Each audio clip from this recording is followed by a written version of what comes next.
Welcome to Quiet Scare, where horror doesn't scream, it whispers. Real documented experiences, carefully adapted into sleep-friendly narration. Sophisticated storytelling meets documentary truth, so the core stays intact and the atmosphere lingers. Quick note, please like and subscribe, and tap the bell for new episodes. There are no more than 3 ads in the first 15 minutes. After that, uninterrupted listening. Curated accounts, elevated with literary craft for sophisticated listeners. Sleep well and dream dark.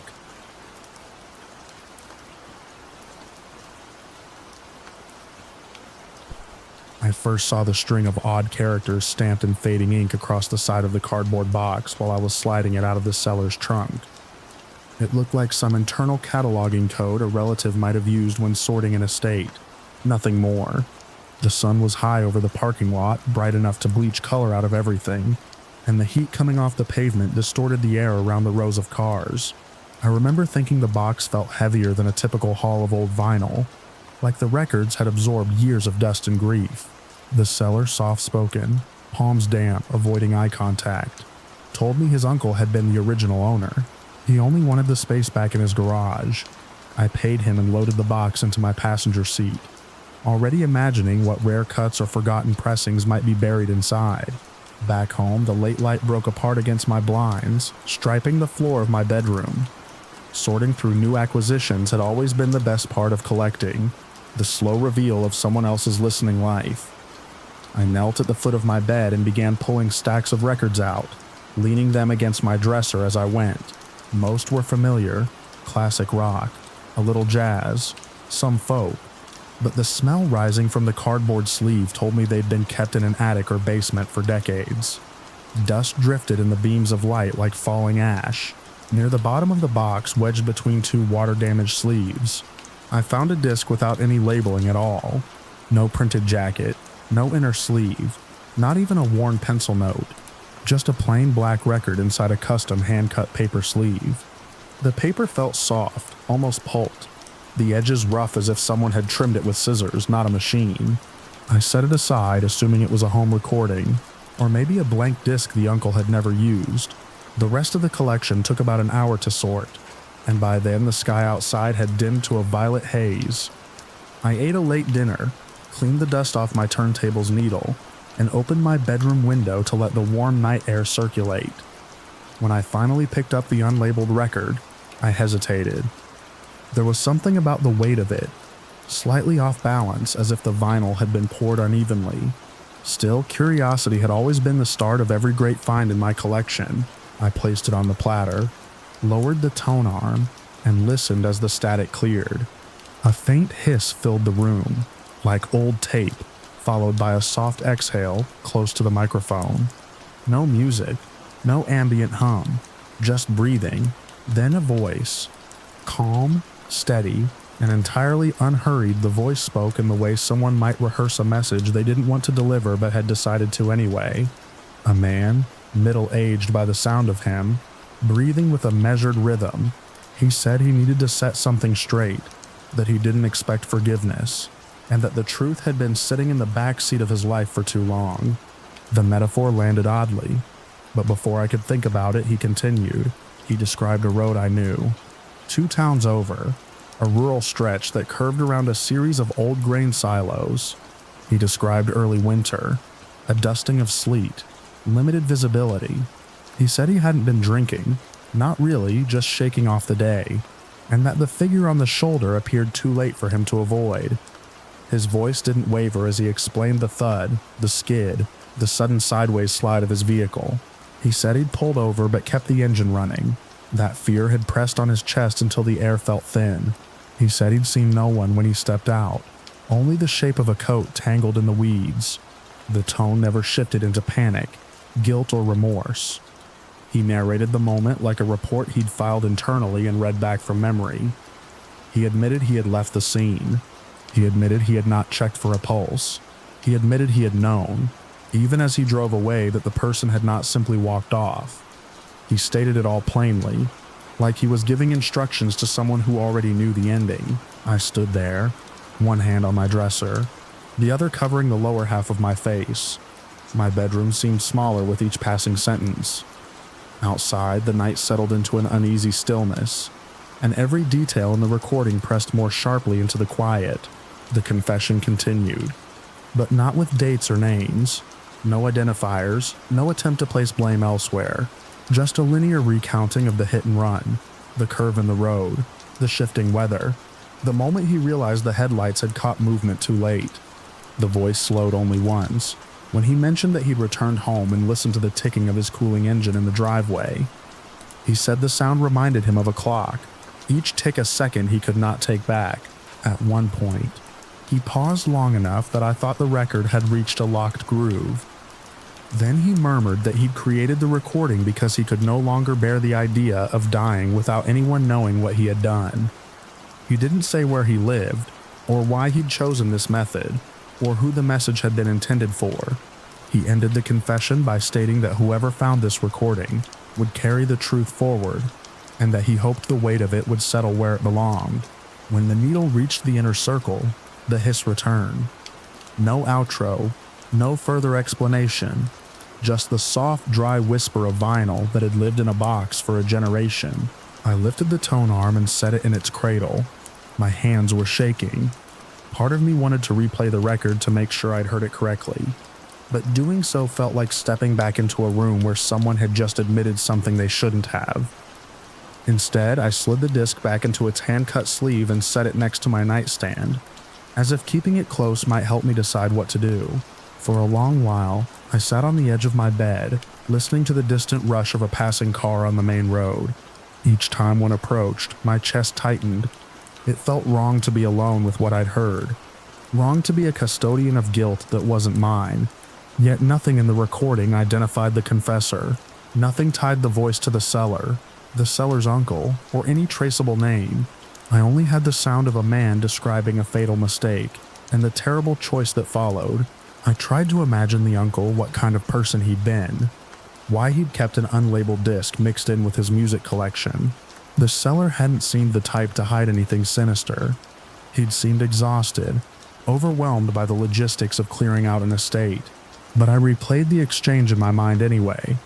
The hesitant smile, the quick transaction, the relieved exhale when the box changed hands. There had been nothing suspicious then, but now every detail felt charged. Night deepened, and the corners of the room blurred into shadows. I closed the window when the air grew colder, then turned my attention back to the box of records. Each sleeve was suddenly heavier with possibility. I checked them all again, as if a note or letter might slide out, something that would explain why the confession had been hidden among them. Nothing surfaced, just the soft papery whisper of old jackets, and the muted scent of mildew. I knew the road the confessor had described. I knew the type of weather that could turn it from manageable to treacherous in minutes. Years ago, I'd driven it in similar conditions, and remembered how the silos loomed like unlit towers. I thought about accidents that had made the local news unsolved ones, the ones that faded from memory except for families still waiting. But the details in the recording weren't enough to match to any specific case. It was like being handed a puzzle with half the pieces missing, and told the picture was important. Around midnight, when the house had settled into its habitual creaks, I tried to sleep. The recording lingered behind my eyes. The steady cadence of the confessor's voice repeated itself in fragments.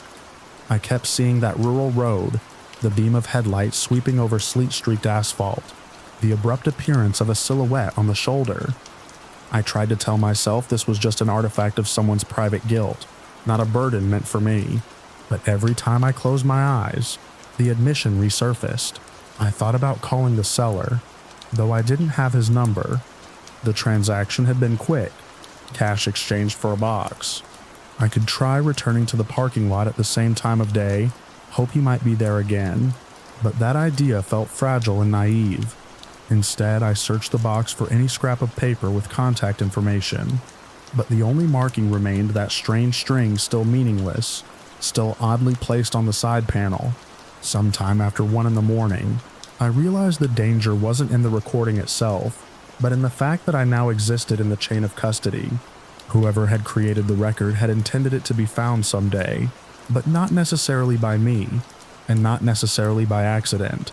If someone else knew it had been missing, or believed it contained something incriminating, then its absence might matter. If the uncle had hidden it, maybe someone in the family had known and searched for it. Maybe the seller had known, even if he hadn't shown it. I kept glancing at my closed bedroom door, imagining footsteps in the hallway. Even though I lived alone, the house felt porous, as if the walls could leak sound or intention. I felt the urge to hide the records somewhere safer, but nowhere in my room felt secure. After pacing for several minutes, I finally slid it into the inner pocket of a winter coat hanging in my closet. The coat was heavy, rarely worn, and its weight offered a small sense of containment. Sleep never came that night. I stayed awake until dawn lightened the edges of the blinds. Every passing car made me flinch. Every creak of the floorboards felt like a movement that didn't belong to me. I kept thinking of the confessor's final line, that whoever found the recording would carry the truth forward. The phrasing sounded less like a plea and more like a warning, or a transfer of responsibility I had never agreed to. Daylight should have made everything feel less threatening, but instead it only exposed how little had changed. I still had the recording. I still had no idea who the confessor was, or why he'd chosen that method. I still couldn't decide whether bringing the police a nameless voice on a custom disc would lead to anything except more questions. All I had was the uneasy realization that the truth wasn't going anywhere, and neither was I. I went to work exhausted, fingers trembling from lack of sleep. But the day passed without incident. Ordinary tasks felt surreal after what I'd heard, like trying to blend back into a life that no longer fit. Each minute away from home sharpened a quiet dread in me, the knowledge that the record was still tucked into my coat pocket in the dark of my closet. When evening came again, I returned home slowly, half expecting the door to be ajar or the closet disturbed. Everything remained exactly where I'd left it, yet the moment I stepped into my bedroom, I felt the same pressure behind my ribs that I'd felt while listening to the confession, as if the air in the room held the memory of the voice. I didn't play the record again. I didn't need to. The words had already settled into me, arranged themselves in a place I couldn't shake loose. I knew now that the confession wasn't simply a relic or a message lost in time. It was a presence, quiet, patient, and lodged in my life with a weight I could neither discard nor fully understand. Days have passed and the box of records still sits near my bed, half sorted, half not. I should shelve them or sell them or at least move them out of plain sight, but I can't bring myself to disturb anything. The unlabeled disc stays in the coat pocket, untouched. Every night I tell myself I'll do something about it. Turn it in, destroy it, confront the seller. But each morning I wake with the same paralysis. It's not fear of the law. It's not fear of the confessor. It's the recognition that I now hold a truth that doesn't belong to me, one that has altered the shape of my days without ever revealing its full edges. I keep thinking about that rural road, the sleet, the weight of a secret carried for years. I think about the voice speaking calmly into a microphone, admitting to a moment that fractured a life. And I think about the way the record ended, without closure, without resolution, leaving only silence and the faint pulse of static. That silence has followed me ever since. It waits in the house when I come home. It settles in the corners of my room. It lingers in the space between my thoughts. I live with it now. The confession and the void it opened, contained but not erased, present but unnamed, waiting for something I'm not sure I want to understand.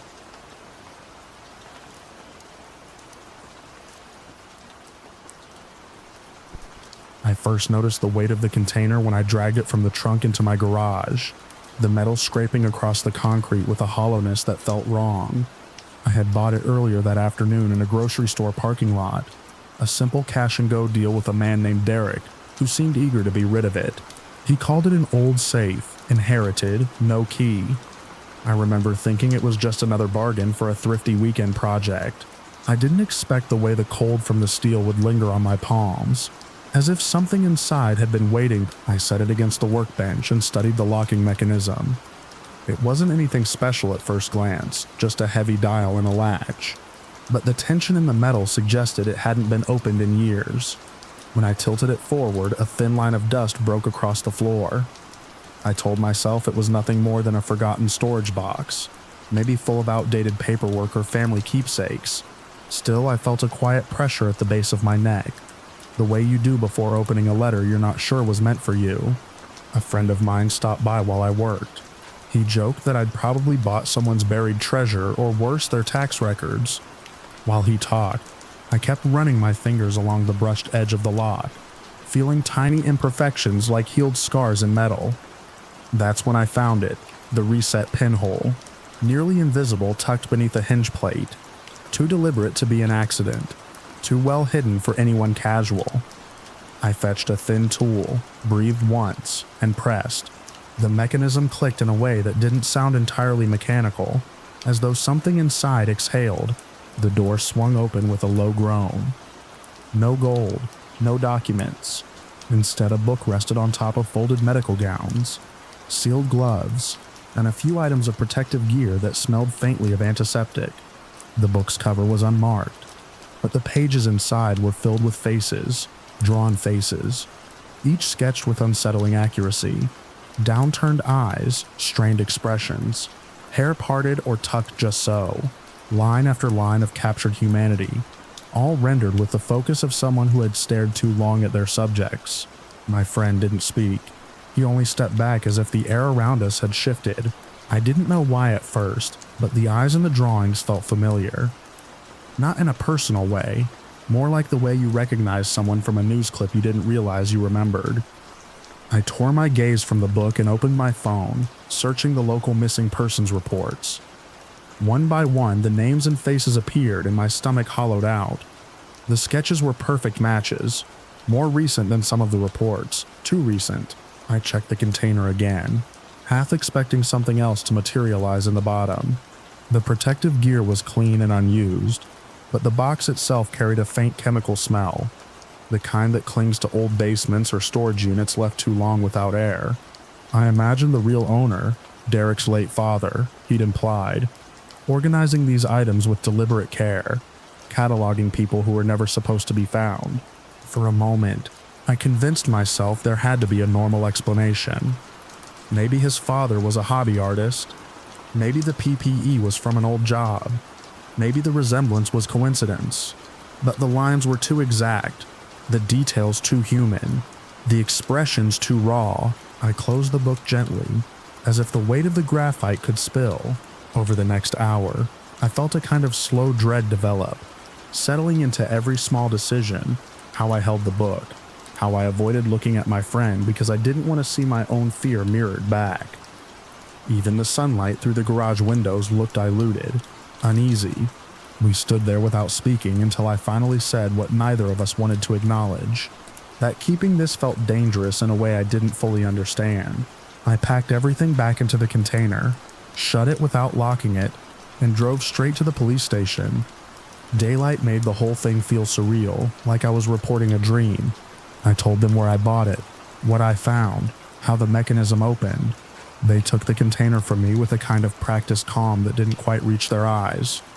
One officer flipped through the book slowly, his jaw tightening as the pages turned. They asked for Derek's information, but I had only a first name and a phone number from a classified ad that was already deleted by the time I checked. They pressed me for every detail, how he talked, how he stood, whether he avoided eye contact. I couldn't give them anything useful. He had blended into the afternoon like any other seller unloading old belongings. Weeks passed, then months.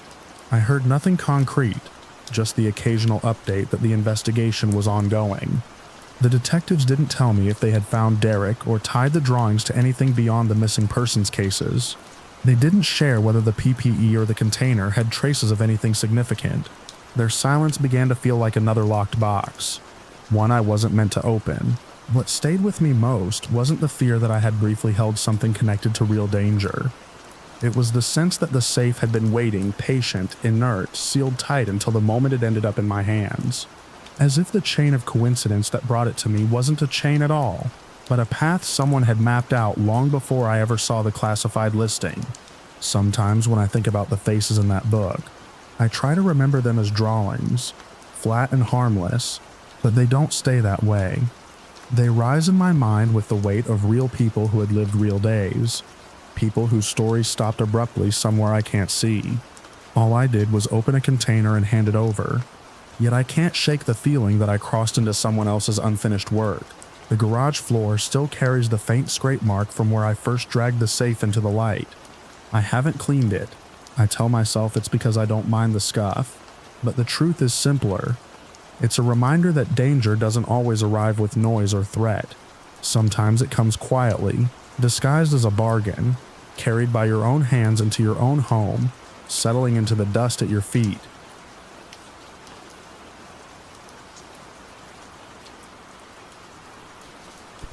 I bought the knives because they were too good a deal to ignore.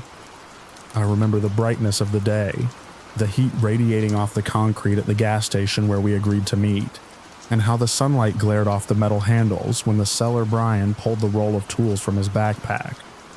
I wasn't looking for anything rare. I just wanted a sharper set for my kitchen. Cooking calms me, or at least it used to. I didn't have the nerve to ask why he wouldn't meet at his house. At the time, it felt like a harmless quirk. A lot of private sellers avoid giving out their address, but something in the way he watched the parking lot bothered me. Not paranoia exactly, more like he feared someone might recognize him. Still, the price was low, the edges were clean, and I persuaded myself it was just a cautious man selling off extra gear. I slid the heaviest tool, a long single bevel cutting blade, into my passenger seat and drove home thinking I'd spend the rest of the afternoon slicing vegetables and trying new sauces. It should have been a normal day. It should have ended in my kitchen, music playing, onions sizzling. Instead, it's the day I can't stop replaying when everything still felt safe. For the first few days, I used the tools without a second thought. The handle of the long blade fit my grip better than anything I'd owned. It cut clean lines through dense vegetables, almost floating where it should have dragged. I remember thinking Brian must have been a serious cook to own something this specialized. There was no reason to question the shallow scratches on the spine, or the way the edge tapered unevenly near the heel. Used tools have history. That was part of the charm. I didn't start to feel uneasy until my friend came over. She cooks professionally, and I trust her eye more than anyone's. We were prepping ingredients for a small dinner, the kind I usually overthink but always enjoy. She lifted the long blade, turned it in her hand, tapped the metal with her thumbnail, and then gave me the strangest look, like recognition mixed with concern. I asked what was wrong, but she didn't answer at first. She just kept turning the tool under the overhead light, studying a shallow notch near the bolster. When she finally spoke, it wasn't to me exactly, more like she was thinking out loud, saying she had seen something uncannily similar in a documentary about an unsolved case. She described a unique imperfection in a blade recovered from a wooded property, an indentation the investigators marked as distinctive. I laughed at first because it sounded absurd. How many tools must share similar wear? But my laughter faded when she set the knife down with exaggerated care and stepped back from the counter. She didn't accuse me of anything. She didn't even say it definitely matched. She only said very quietly that she didn't want to touch it again. I tried to brush off the comment, telling her she must be misremembering the documentary, but the rest of the evening never recovered. She kept glancing at the counter, at the rolled cloth case I'd left open, as though it might move on its own. She left earlier than planned, promising she'd call later, though she didn't. I should have forgotten the whole thing. Instead, I found myself searching online, late into the night, until I located the documentary she meant. The moment the forensic analyst held up the evidence blade, time seemed to go still around me. Even through a screen, even through 3 layers of pixelation, the resemblance was impossible to ignore. The same taper, the same shallow notch, a matching abrasion running crosswise near the midpoint, like the metal had once twisted under pressure. The analysts in the documentary called it a highly individualizing mark. I heard that phrase on repeat, as if the narrator were speaking directly to me from the screen. The camera lingered so long on the item that I caught myself leaning closer, comparing every scratch to the one on my countertop. By the time the episode ended, my kitchen felt colder. The hum of the refrigerator seemed too loud. I picked up the blade with a dish towel as if bare contact might confirm something I wasn't ready to face. I kept telling myself the resemblance had to be coincidence. But coincidence doesn't wrap itself so neatly around a single object in your home. Coincidence doesn't make your hand shake. I tried to trace the sequence of events backward, every detail of my meeting with Brian. Suddenly, his refusal to meet at his house wasn't a harmless quirk. It was a warning I hadn't known to interpret. The way he scanned the parking lot, the tension in his shoulders. The way he handed me the tool without letting our fingers brush. Memory sharpened each detail until I felt foolish for not recognizing them sooner. I set the blade on the counter and backed away. I knew I should call the police, but I didn't. I couldn't. Something about the object made me feel watched, as irrational as that sounds. Not watched by a person exactly, but by the weight of everything it might represent. I imagined officers unpacking my purchase and seeing the same marks the analyst described. I imagined them asking where I got it, whether I had touched it, whether I knew anything about the case. My voice would crack.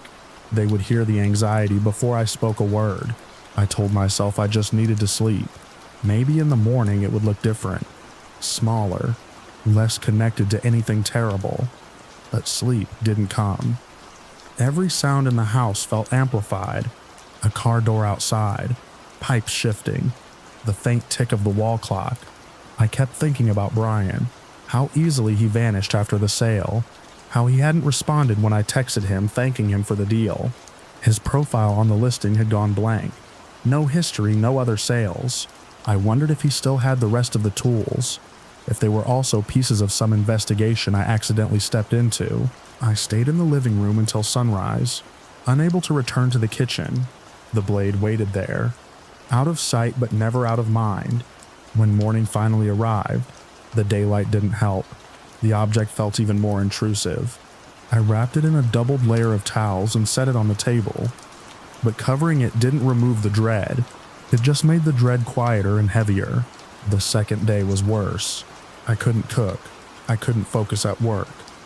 Every time my phone buzzed, I expected to see a message from Brian, or far more terrifying, a message from someone pretending not to know me, someone who might be checking whether I still had it. I kept replaying the moment my friend recognized it, hearing her unsettled silence when she put it down. By the third day, I began jumping at my own reflection in the dark microwave door. I kept the curtains half closed, convinced someone might drive past slowly enough to notice the silhouette of the object on my counter. I stopped checking the mailbox because the idea of stepping outside felt reckless. Everything became too close, too loud, too uncertain. I didn't want the blade in my house, but throwing it away felt even more dangerous. What if someone found it and connected it back to me? What if the person responsible for that unsolved case already knew it was missing? A tool like that isn't forgotten. It isn't discarded casually. I spent an entire morning pacing between the kitchen and the hallway, trying to decide whether to take it to the police anonymously. But anonymity felt impossible. Evidence leaves traces, even on those who carry it briefly. The thought of entering a police station with it, of explaining how it ended up in my possession, made my throat tighten. Instead, I cleared space in a high cabinet I never use, the kind that requires stepping onto a chair. I lined the shelf with a layer of plastic, then another layer of towels, then placed the wrapped object inside as gently as I could. I closed the door slowly, half expecting some weight to shift or fall. When it stayed silent, I still didn't feel relief. I felt the way people describe hearing a door latch behind them in a darkened corridor. Containment, not safety, but even hidden away, it altered my behavior. I avoided the kitchen except when absolutely necessary. I stopped experimenting with new recipes and relied on prepackaged meals because I couldn't bear to open drawers full of tools and risk brushing against the empty space where the blade had once rested. Every time I stepped on the chair to reach something, I felt the presence of the object above me, silent and patient. A week passed like that. I told friends I was busy, that I was overwhelmed with work, anything to avoid inviting them over. The thought of someone else sensing the same recognition my friend had felt made my hand shake. It was easier to be alone than to risk another pair of eyes confirming what I feared. I kept following the case in the documentary. Not out of fascination, but out of a desperate need to know whether the investigation had changed, whether any update might indicate the tool in my cabinet belonged somewhere other than my home. No updates came. The case remained unsolved, suspended in a haze of interviews and dead ends. The object above my kitchen gathered that same stillness, a hush that made the entire house feel like it was holding its breath. One night, the refrigerator motor clicked off, plunging the kitchen into a level of quiet that made the small hairs on my arms stand up. I stood there in the dim light from the hallway, staring at the cabinet. I wasn't waiting for anything to happen, but the silence made me think something might. I imagined the blade resting exactly where I had left it, wrapped but not forgotten, its history pressed against the towels like a secret trying to seep back into the world. By then, paranoia had become a routine. I checked the locks twice before bed. I kept my phone on silent, but within reach. I avoided leaving the house unless absolutely necessary. The tool changed my days without ever moving from its shelf. My anxiety, already a quiet companion, grew sharper, more alert, like it had been given a reason to stay awake. I don't think Brian ever intended for me to understand what I had purchased. I can't decide whether that makes it better or worse. His refusal to meet at his house has taken on a sinister logic. Maybe he didn't want his address tied to the object. Maybe he feared exactly what I fear now, that whoever touched it next would trace its path backward step by step until they reached him. Sometimes I picture him watching the same documentary I watched, seeing the analyst describe the distinctive marks, realizing that whoever possessed the matching tool might unknowingly be holding the last physical thread of a violent story that no one has fully pieced together. Maybe that's why he looked over his shoulder at the gas station. Maybe he thought someone else was already tracking it. I still haven't called the police. I still haven't moved the blade from the cabinet. Its presence has settled into the house like a season, something I can endure but cannot change. Every so often I open the cabinet just a crack to make sure it hasn't shifted. It never has. The towels remain perfectly folded. The object rests exactly where I placed it, motionless, waiting. I tell myself that as long as it stays contained, nothing else will bleed into my life. But every time I step into the kitchen, I feel the same quiet pressure around me, as though the walls remember the moment I introduced something that didn't belong. There are days when I avoid even looking at the cabinet door. Acknowledging it feels like acknowledging a witness I can't understand. I keep thinking about the last line of the documentary, how the narrator said that someone somewhere might be holding the missing piece, without realizing its significance. I wish that someone were not me. I wish I had chosen a different day to buy tools, a different listing, a different seller. But the past sits in my cabinet, folded into towels, held still by fear. For now, containment is the only choice I trust. I leave it where it is, untouched, unseen except by me, the weight of its history suspended above my quiet kitchen. Some nights I imagine the cabinet door warming under the first light of morning, the structure of the house gently shifting around the hidden object, as if adjusting to its presence. I tell myself it's just the wood expanding with temperature, nothing more, but my heartbeat always quickens, just enough to remind me why I avoid cooking now, why I move more quietly, why I hesitate before turning on the kitchen light. The tool may never leave this house, and that possibility settles deeper each day. Everything around it feels held in place, as if the object pinned my routine to a single unbroken thread of caution.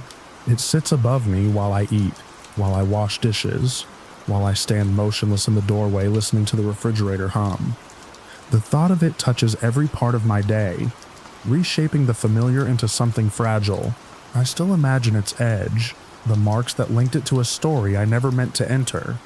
I imagine Brian somewhere far away, relieved to have passed it to another set of hands. And I imagine the case itself, cold but not forgotten, its unanswered questions lingering in the air, the same way the object lingers in my home. I close the cabinet gently each time, telling myself that as long as it remains sealed away, so does everything that comes with it. But even then, even with the towels wrapped tight and the door shut, I feel its presence settling into the quiet, changing nothing and everything in the room below it, holding its silence like a final unspoken truth that I have no choice but to live beside.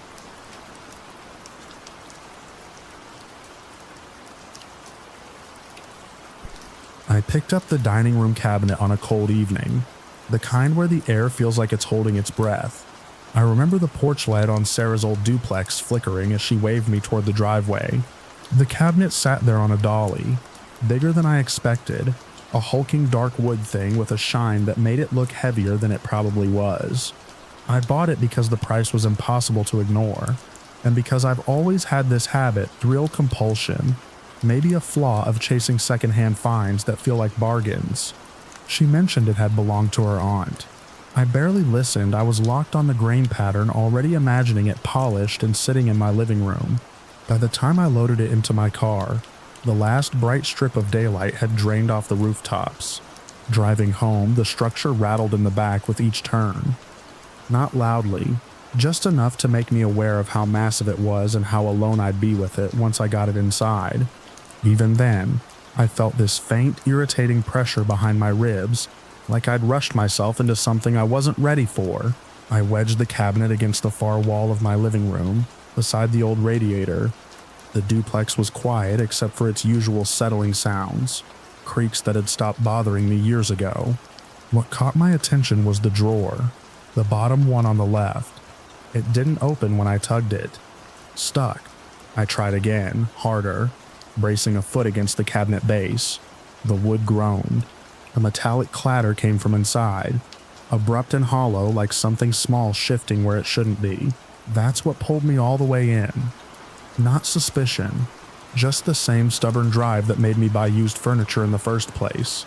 If a drawer jams, I need to know why. If something rattles inside, I have to get it out. I couldn't just leave it. That's a flaw I don't deny. I grabbed a flathead screwdriver from the kitchen. I wedged it into the seam and twisted. The drawer budged, but only at one corner, like something was holding it from the inside. When it suddenly lurched open, the movement felt wrong, too sudden, as though I had broken a seal rather than freed a track. There was dust, fine, chalky, disturbed dust, and a smell I couldn't immediately place. Not rot, not mold. Something old in a different way. Something that had been closed off too long. The compartment wasn't a normal drawer cavity. It extended farther back. A hidden panel kicked loose by the force I'd used. Behind it lay a shallow recess lined with cracked paper. On the paper was the bone fragment. I didn't know it was bone at first. It was small enough to mistake for a piece of driftwood or a snapped-off decoration. But when I picked it up, the truth was immediate. The weight, the porous texture, the clean, pale curve. Human. Though I couldn't have proven it in that moment, some part of me recognized it anyway. A tiny vertebra maybe, or a finger joint. Too small to explain why it had been hidden, yet exactly the kind of thing someone would hide. I sat back on the floor, holding it in my hand while my mind thrashed around uselessly. There were no other objects, no notes, no fabric, no explanation, just this one fragment. My house suddenly felt narrower, like the walls were drawing closer, like the air had thickened. The cabinet, which minutes earlier had seemed like a bargain, now looked like it had been waiting for me, and that thought made my skin prickle. I didn't call anyone. I didn't take photos. I didn't even put the fragment down for several minutes. My head filled with a restless noise. Fear, anger, revulsion, the old reflex of wanting to purge anything that threatens the fragile balance of my home. I've always reacted too intensely when something crosses that line. When I finally stood, I had no plan except to get rid of the entire thing. I wrapped the fragment in a towel without looking at it again, and shoved it into my pocket. Then I angled the cabinet onto a dolly, jerking it around the doorway, ignoring the gouges it carved into the walls. I dragged it across the small patch of yard behind the duplex to reach my car. Everything in me felt rushed, like my body was trying to outrun the sight of that bone. Night had dropped fully by the time I loaded the cabinet again. A cold wind scraped down the street, rattling the empty branches overhead. It wasn't storming, but the air had that unsettled heaviness before bad weather moves in. I drove faster than I should have, heading toward the field on the east side of town, the abandoned one that used to be a construction site. It's nothing now, just torn ground, weeds, and the remains of a burnt-out shed. No one goes there unless they want to be alone. The cabinet thumped in the back with every rut in the dirt road leading to the open field. I parked where the ground flattened and turned off the engine. The silence that followed wasn't complete. The wind kept dragging loose grit across the metal of my car. I stepped out and looked around, half expecting someone to appear, even though I knew no one would. I pulled the cabinet out and let it topple onto its side. The sound it made was strangely soft, muffled by the earth. That softness unsettled me more than a crash would have. I kept glancing over my shoulder as I gathered the few things I'd brought: a can of lighter fluid left over from summer barbecues, a handful of old newspapers from the trunk. I didn't consider another option. Destruction felt like the only way to separate myself from what I had found. When I opened the towel to look at the fragment again, the wind lifted the cloth's corners. For a moment it felt like the field was leaning closer to see what I held. The bone looked smaller than before, or maybe that was just the dark. I set it inside the cabinet, on the warped floor of one of the shelves, as if returning it to the pocket where it had slept for years. I didn't want it in my hands anymore. I doused the cabinet with lighter fluid, watching the liquid darken the wood. A thin mist blew back toward me, cold on my face. I rolled the newspapers into crude knots and wedged them beneath the frame. My hands were shaking, not delicate tremors, but full tremors that made sparks jump wild when I struck the lighter. The first sheet caught quickly, folding in on itself as the flame crept upward. The fire was quiet at first, a thin glow against the dark field. Then it flared, orange and sharp, illuminating the uneven ground around me. The cabinet's varnish hissed, and smoke unspooled in long, twisting ribbons. I backed away, though the heat barely reached me. It wasn't the fire that kept me distant, but the sense that something inside the cabinet was shifting as the wood warped. Maybe it was nothing but expansion, normal physics, but the sound was too centered, too deliberate. A little thump that broke through the crackle. I stood there, unable to look away. The bone fragment became just one more indistinguishable shape collapsing into flame. I watched as the hidden compartment burned from the inside out. The smoke carried a smell I didn't recognize, sharper than the varnish, older. My throat tightened. I told myself it was just aged glue and dry wood, but that explanation didn't quiet the pulse hammering behind my ears. As the fire grew, I felt my chest lighten. Not relief exactly, something closer to release. Irrational or not, I believed that destroying the cabinet was the only way to keep whatever history it carried from brushing against mine. I stood with my hands jammed into my jacket pockets, staring at the flames until the structure bowed inward. Each collapse felt like a final punctuation mark on something I couldn't name. I stayed longer than I needed to. The fire burned low, shrinking into pockets of red that glowed like half-buried coals. The wind carried the smoke sideways across the field. When I finally stepped closer to check that the cabinet was fully destroyed, only charred ribs of wood remained, twisted, brittle, smoldering in a shallow crater of ash. Nothing identifiable was left. The hidden compartment, the bone, the paper lining gone. Driving back, the dryness in my throat wouldn't leave.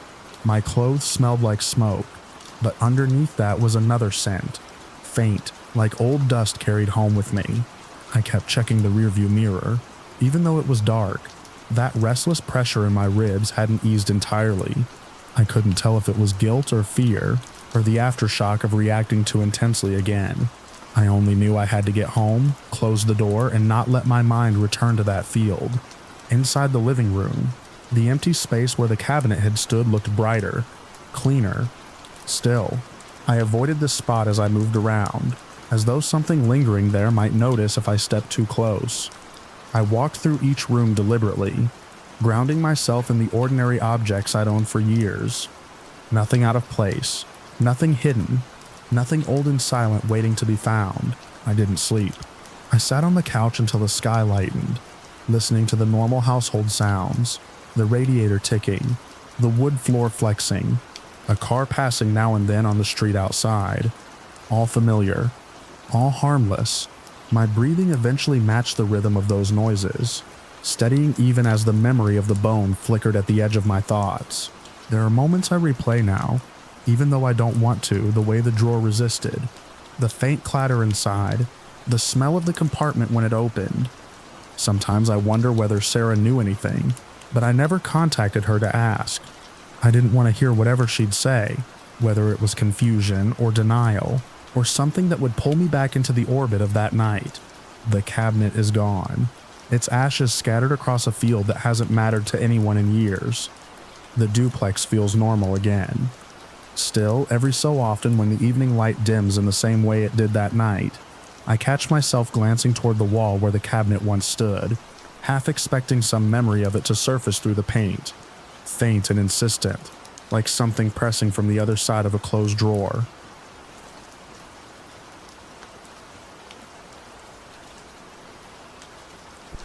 I bought the drone in the fading orange of a Target parking lot, the kind of evening light that makes everything look softer than it really is. I'd been scrolling through listings for weeks telling myself I didn't need another gadget, but the price was impossibly good. The seller, a guy named Danny, waved me over between two sun-warmed cars and handed me the case with a casual confidence that felt practiced. He said he was upgrading his gear, that this one had served him well. I remember the way he kept glancing toward the store's glass doors, as if expecting someone else to walk out behind me.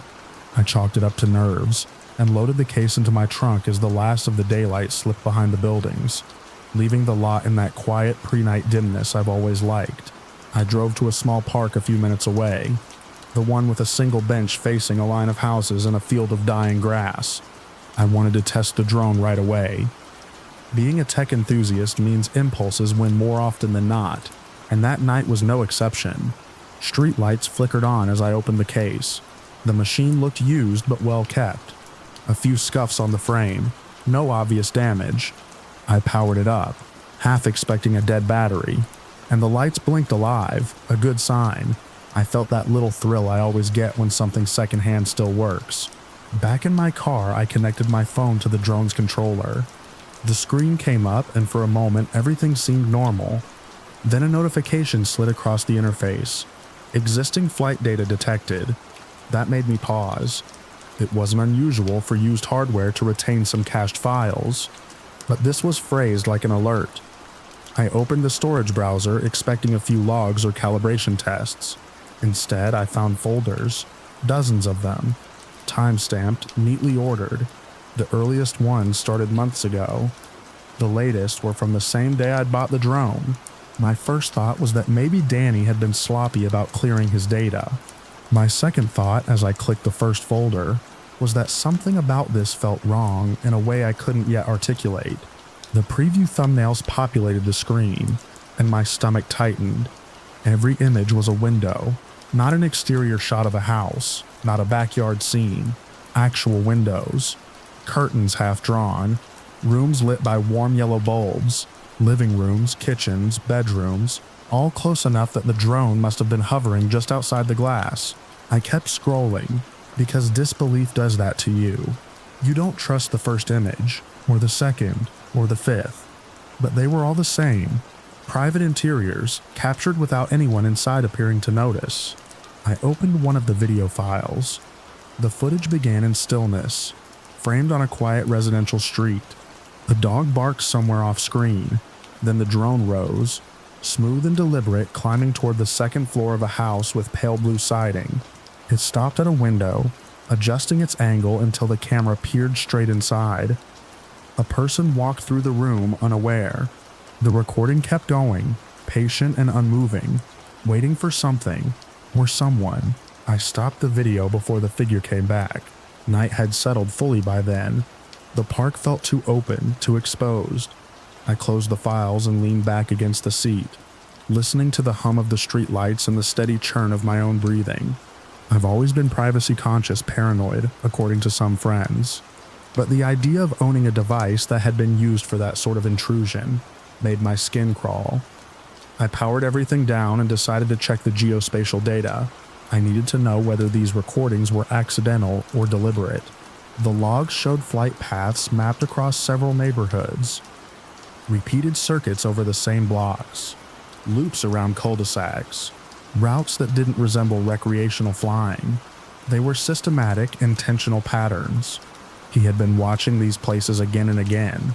Some paths cut close to the park where I was sitting. Some weren't far from my own neighborhood. I sat in the dark car with the controller on my lap and felt something cold settle behind my ribs. The footage had been taken at odd hours just before dawn, deep in the night, middle of the evening. Whoever operated this drone wasn't just curious. They had a schedule, a plan. I thought back to Danny in the parking lot, the way his eyes kept moving, the fact that he accepted my first offer without haggling, the odd relief he showed when I said I'd pay in cash. I replayed every detail, each one now reframed in hindsight. Every instinct I'd ignored, sharpened into something unpleasantly clear. The responsible thing would have been to take the drone straight to the police. Part of me even reached for the idea, but as I sat there, alone in a quiet park with a device full of strangers' lives, another thought pushed forward. If he'd gone to this much trouble, if he'd been doing this for months, if he'd offloaded the drone so quickly, had he really stopped? Or had he simply been upgrading to something better, something harder to trace? And if I walked into a station carrying the drone that held all his work, would he realize I was the one who turned it in? The park felt too open again.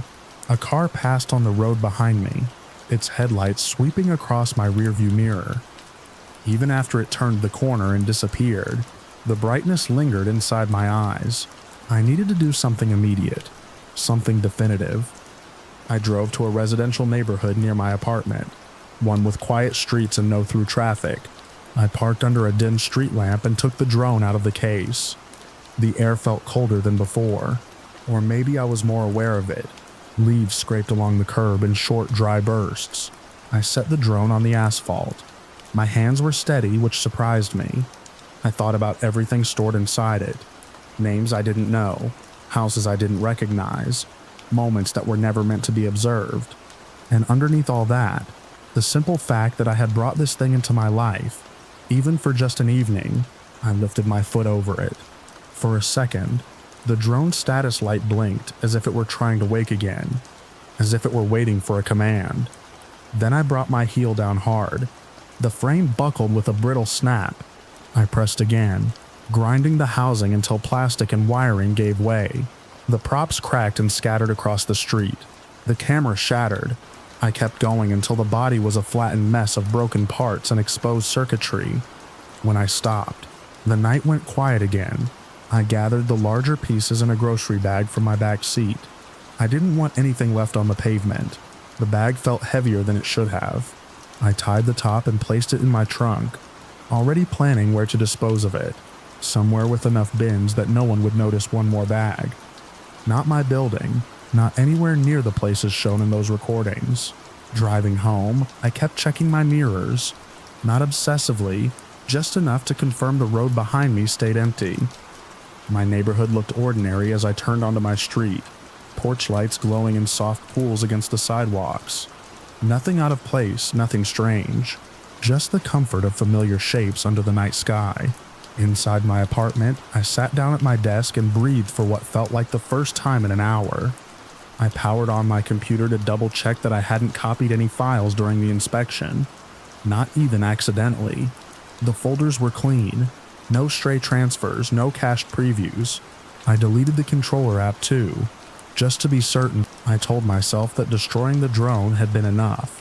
That whatever Danny planned next had nothing to do with me. I repeated that thought while the room settled around me, the quiet ticking of the thermostat filling the space where my mind was still catching up.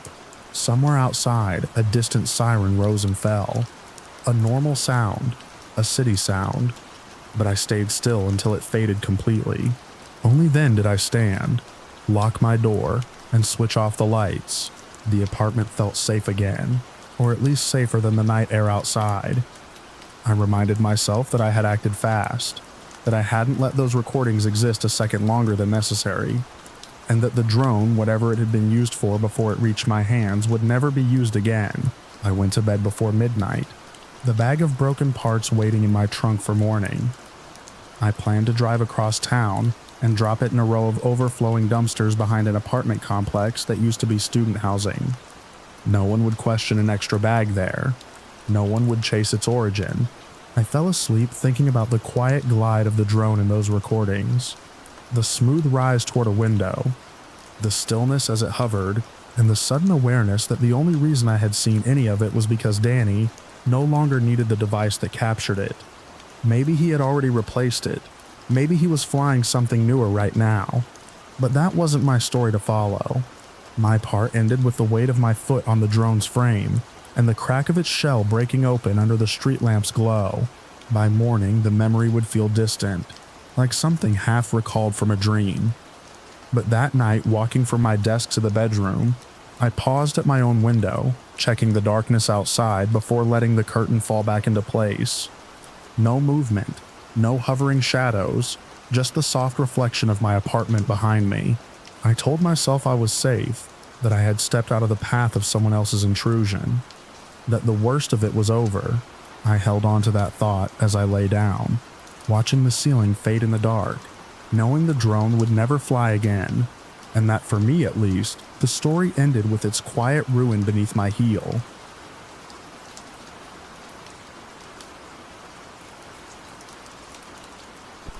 I pulled into the cul-de-sac late in the morning, the kind of quiet suburban loop where every driveway had a basketball hoop and every lawn looked like someone actually enjoyed mowing it.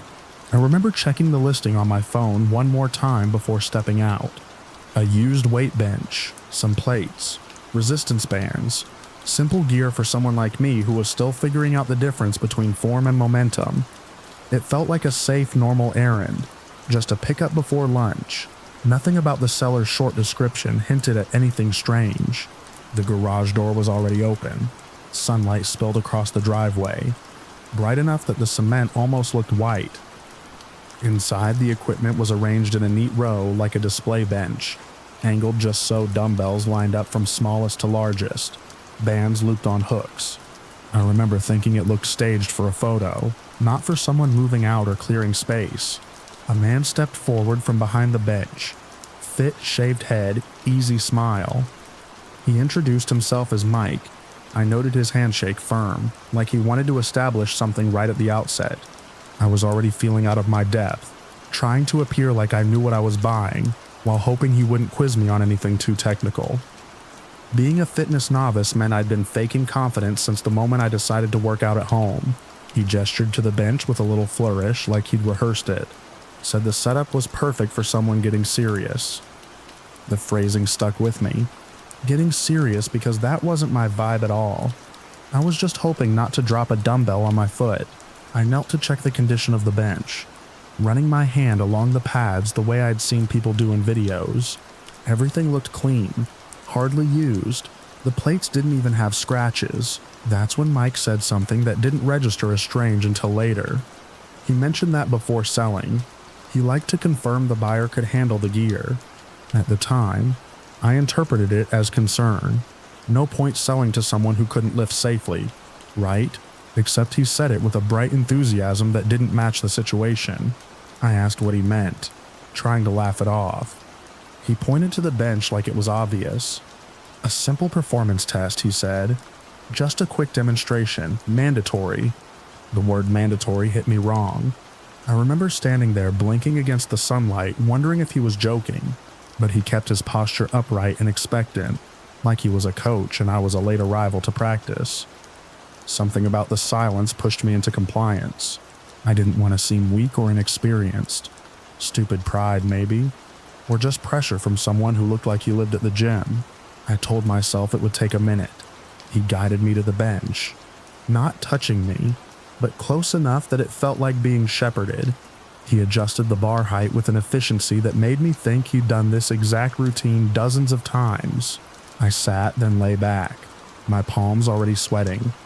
He positioned the bar with lightweight plates, nothing I couldn't handle. Still, I felt my pulse pick up. The overhead light in the garage buzzed faintly, and it struck me that the space was too tidy. Not a speck of dust, nothing out of place, like it was maintained for guests rather than used by the owner. Mike told me to press the bar a few times. His tone was upbeat, clipped, like he was narrating for someone else. I assumed he meant himself, maybe noting whether I looked comfortable. I pushed the bar up, exhaling as quietly as I could. He told me to do it again and again. He told me to hold it at the top, to adjust my elbows, to lower more slowly. I felt ridiculous, but I kept going. It was easier than challenging the whole premise of his mandatory test. My arms trembled partly from exertion, partly from embarrassment. After a little while, he said, "Perfect," with such finality that I sat up immediately, anxious for the moment to be over. He was smiling, too wide, like he'd gotten what he wanted. I paid him, loaded the equipment into my car, and left without looking back. Mostly I was annoyed at him for being weird, at myself for going along with it, but I shook it off. People have quirks. Maybe he just liked structure. Maybe I was overthinking it. For the next week, the equipment sat in the corner of my living room. I used the bands but didn't touch the bench. Something about lying down on it again made me uneasy, and I couldn't explain why.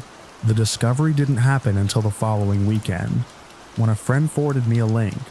They didn't include a message, just the link followed by, "Is this you?" The question marks made my stomach twist. The URL wasn't familiar. It didn't look like a mainstream video platform. The name suggested something niche, but not in a way that prepared me for what I saw. The video thumbnail was a still image of Mike's garage, the bench, the lighting, and me lying back with the bar above my chest. My face was clearly visible, my awkward concentration, the tension in my arms, even the exact moment he'd told me to adjust my elbows. My first instinct was that this was some kind of mistaken upload. Maybe a neighbor had a security camera pointed in the wrong direction. Maybe it was a misunderstanding. But when I clicked hands trembling, the truth hit with a cold closing sensation in my chest. The video quality was too good for an accidental recording. Angled, framed, lit, it had been filmed intentionally, capturing every moment of my attempt to appear competent. No sound except faint garage ambience, but text overlays labeled my movements, evaluations of my form, commentary on my hesitation, little grade-like remarks that felt mocking even without knowing the context.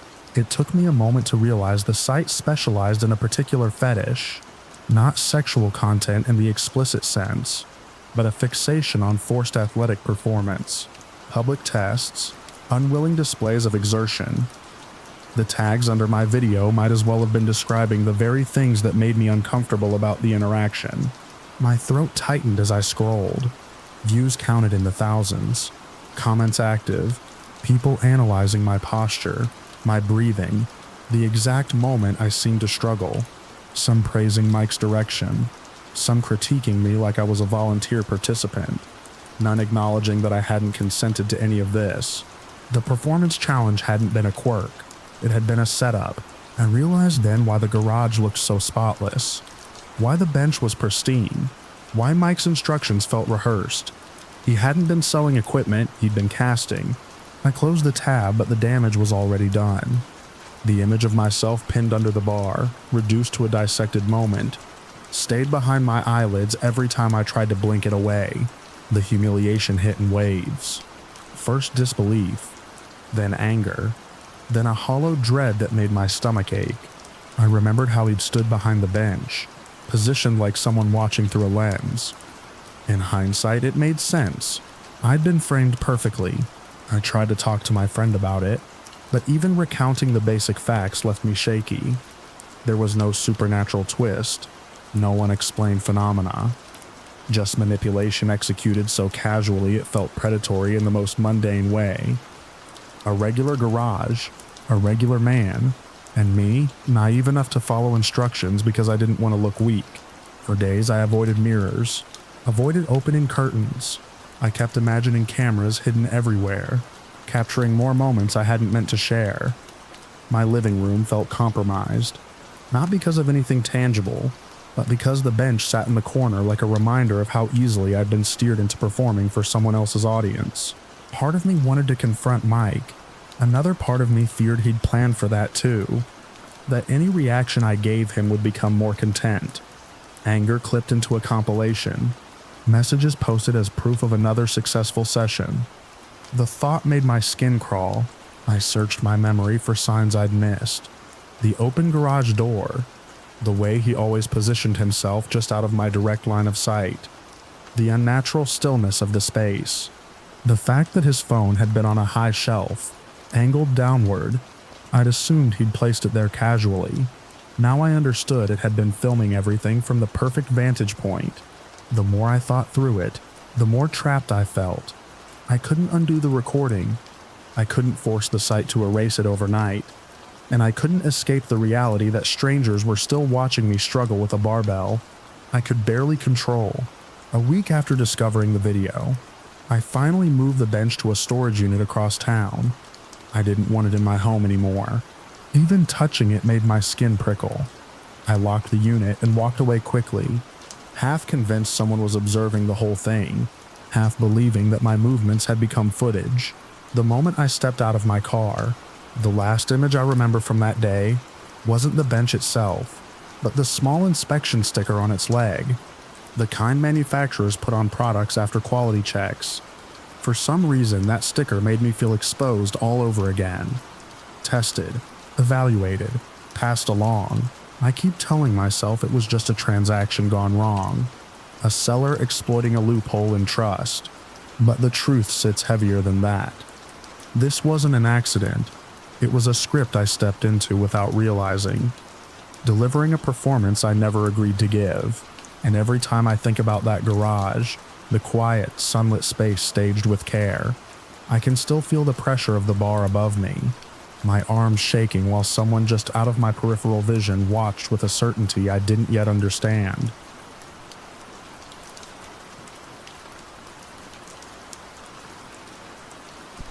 I first saw the post during my lunch break, a short paragraph buried in a community rehoming group.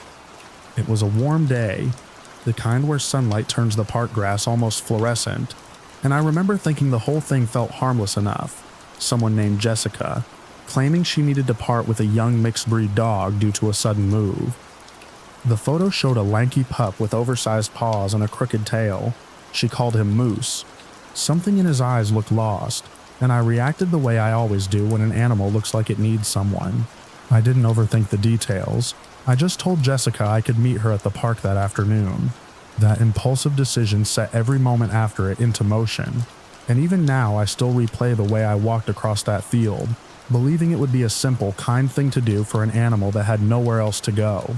Jessica waved to me from a bench near the playground. Moose sat beside her, panting hard even though the air wasn't particularly hot. Up close, he looked smaller than in the photo, and leaner.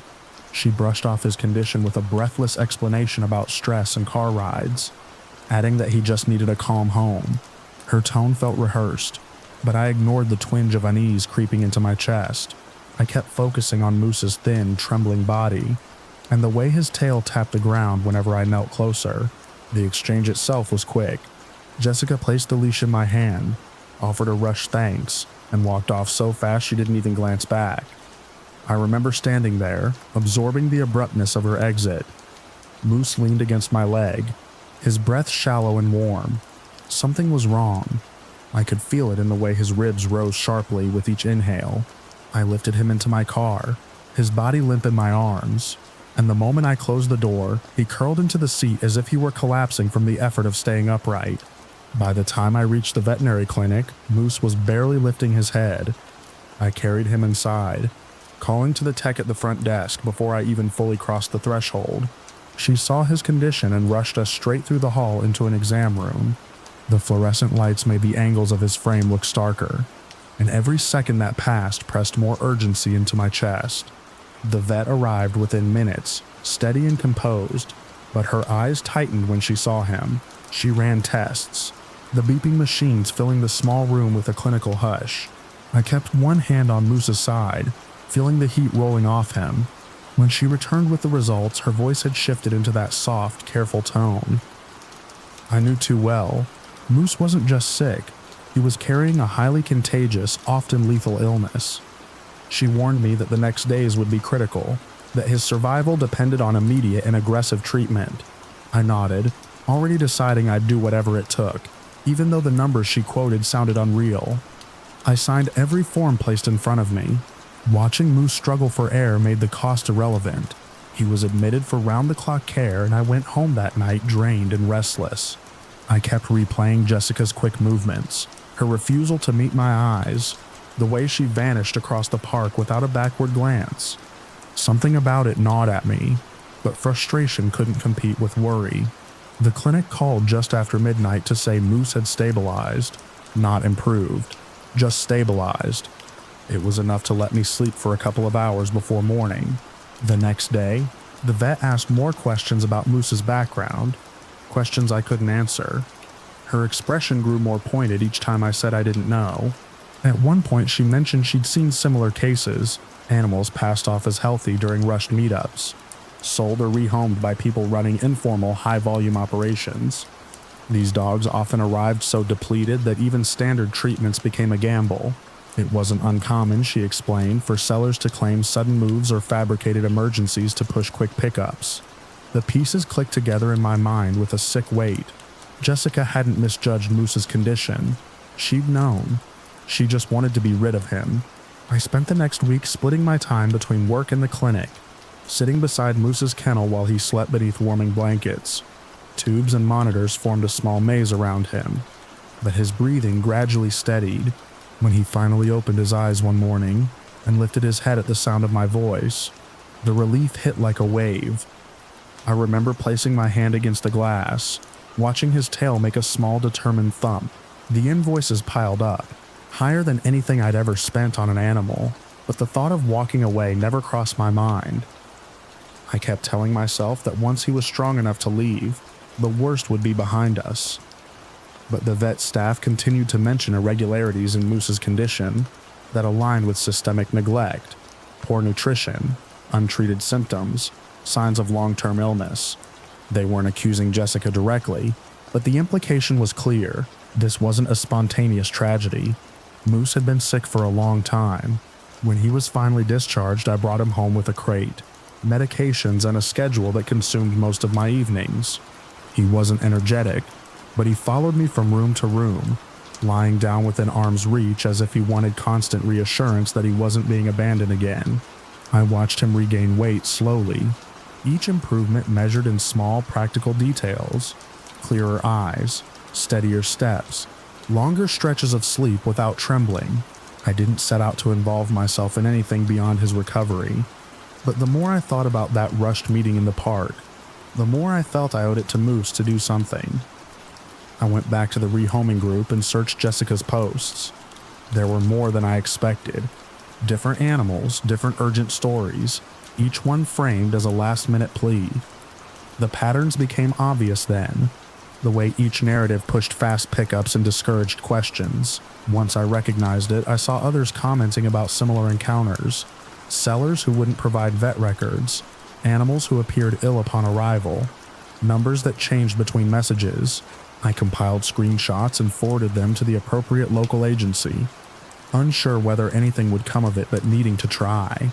A week passed before someone followed up, asking for details about my experience and Moose's diagnosis. I explained everything as plainly as I could, anchoring each point to what I had witnessed firsthand: the rushed meeting, the visible symptoms, the immediate medical crisis. The investigator didn't tell me much, but the questions made it clear that Moose wasn't the only animal tied to that operation. At home, Moose's recovery shifted from fragile progress to steady improvement. He followed me into the yard again, tentative at first, then with small surges of confidence. Some mornings he would jog a short loop before collapsing beside my feet, panting with effort but pleased with himself. I kept seeing flashes of the dog he should have been from the beginning, the dog he might still grow into now that he wasn't fighting for every breath. As the weeks passed, my vigilance softened into habit. I wiped his bowls daily, kept his medications organized, checked on him at night even after he no longer needed it. The experience had changed something in me, not a loss of trust exactly, but a sharpened awareness of how easily people can disguise neglect as kindness.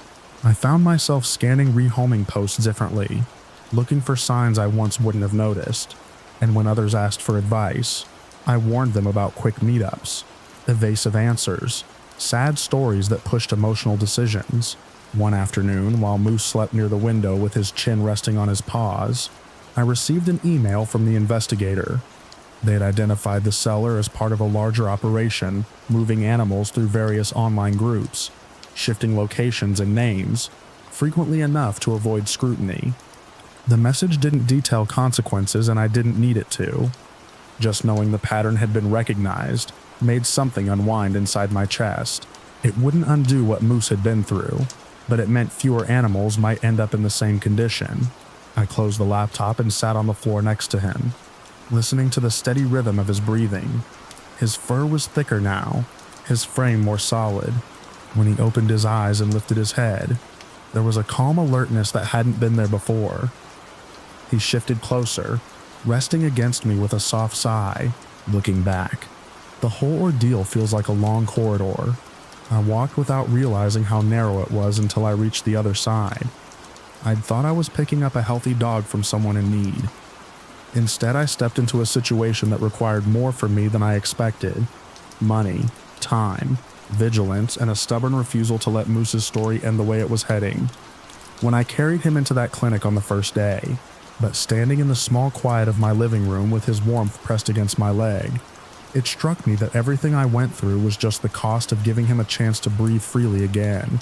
He shifted slightly, stretching his front legs before settling once more, with his head heavy against my knee. Outside, the last of the daylight thinned across the yard, turning the grass a muted green.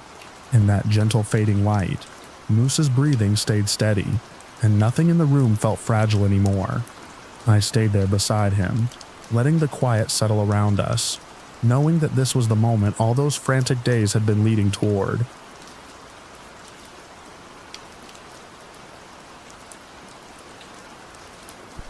I first noticed the defect when the afternoon light crawled across my living room floor and hit the mirror just right. The thing had arrived that morning, wrapped in 2 layers of paper that smelled faintly of someone else's home. Jen, the seller, had called it a charming old accent piece, and as a decorator, I'm always hunting for items with personality. This one had a small blemish near the lower edge, a hairline ripple in the backing, the kind of flaw that gives an object history. Or so I told myself as I propped it up against the wall and stepped back to study its shape, its weight, the way it caught the room around it. I remember thinking the defect almost looked like a fingerprint pressed into the silvering. I left it there for a day, planning to mount it later. But by the next morning, the ripple seemed longer, as if it had stretched overnight. I crouched down, leaning close until my breath fogged the glass, and the line appeared thicker, more defined. I tried to blame the angle or the changing light, or the mild headache I'd woken with. My eye twitched, a little warning I'm used to. Sensitivity to stress is practically part of the job.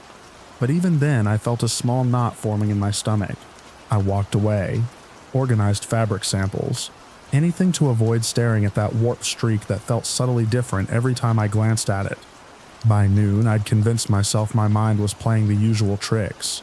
For the rest of the week, I kept catching the mirror from the corner of my eye while moving through the apartment. Each time, I had the sense of something shifting in its surface.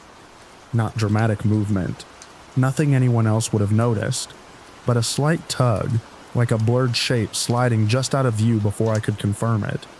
I stopped arranging the apartment around it.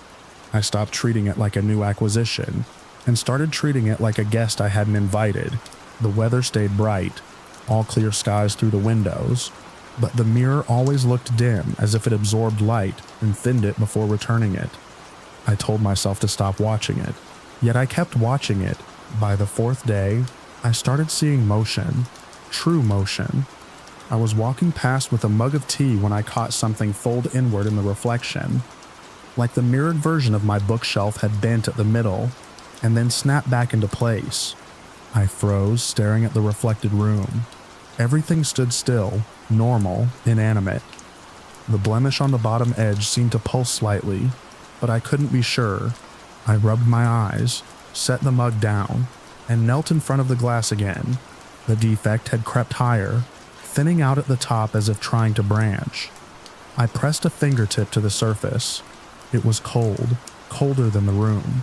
A draft touched my arm. Though every window was shut, I told myself I was tired. The next day, I stopped working entirely. Every time I crossed the living room, I felt the mirror waiting for me. like a silent animal crouched behind a fence. I didn't sleep well and kept getting up to turn on lights, convinced I had heard a faint tapping from the corner where the mirror leaned.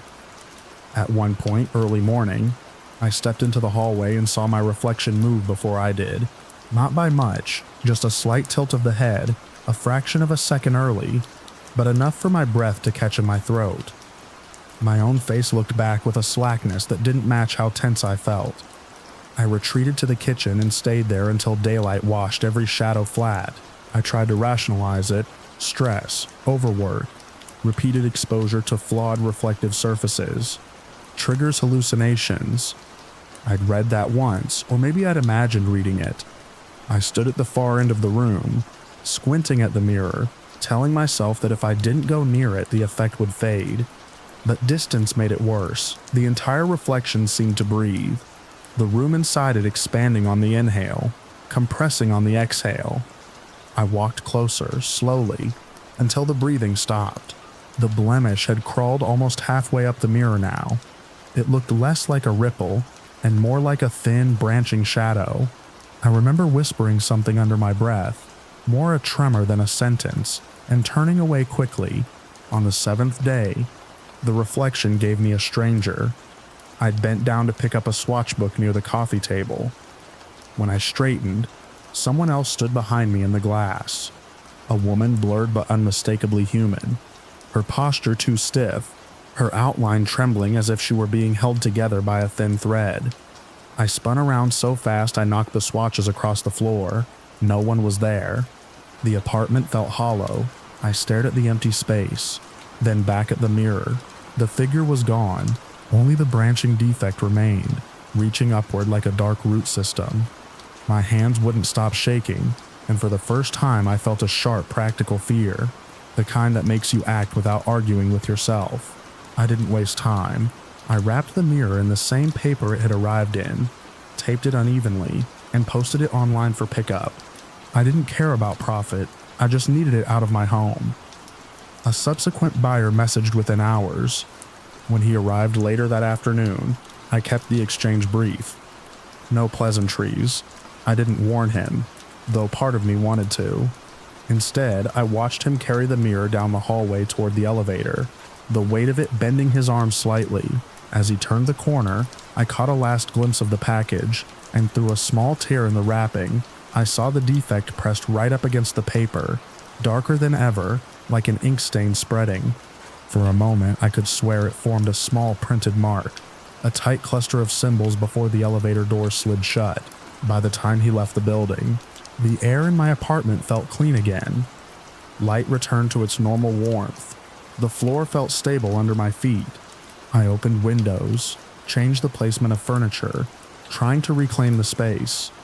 I knew it was gone, and yet for the rest of the evening I imagined the mirror leaning somewhere else, reflecting a room that didn't belong to it. Watching someone who wasn't me. When night fell, I turned off every light except one, letting it burn in the corner where the mirror had been. That leftover brightness felt like a small, trembling reassurance against an object I would never welcome back. I slept lightly, but I slept, and in the quiet moments before dawn, I caught myself listening for a tap, a breath, any sign that what I'd given away had followed me home. Nothing came, only the steady hum of the apartment, familiar again, unbroken again, as if the entire week had been a brief distortion that finally released its grip.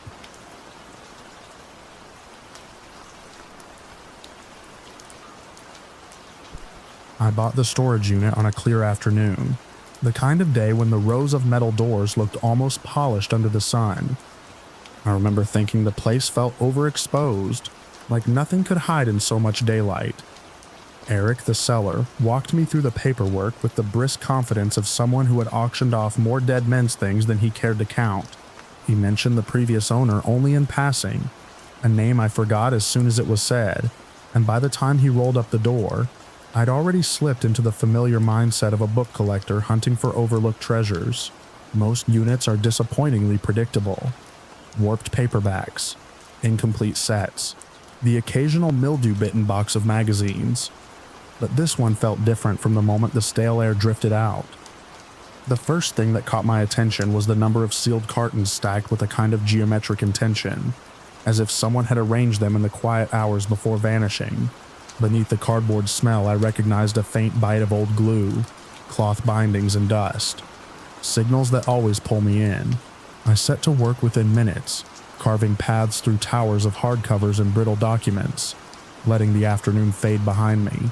By the time I finished loading the more promising boxes into my car, the sun had already slipped low. The storage rows threw long shadows across the pavement, and I felt the familiar mix of satisfaction and anticipation that comes from rescuing forgotten volumes. I didn't linger. The unit door clattered down, Eric's padlock clicked shut, and I headed home with the quiet thrill of discovery humming in my chest. Evening had settled by the time I began sorting the haul in my living room. I worked quickly, stacking first editions near the window, setting broken-spined atlases aside for repair, brushing debris from covers that hadn't seen daylight in decades. Then, buried under a crate of encyclopedias, I noticed something that didn't fit the rest of the collection at all. A secured metal container, compact and strangely heavy for its size. It was the only object in the entire load that seemed deliberately concealed rather than stored. I lifted it onto the table.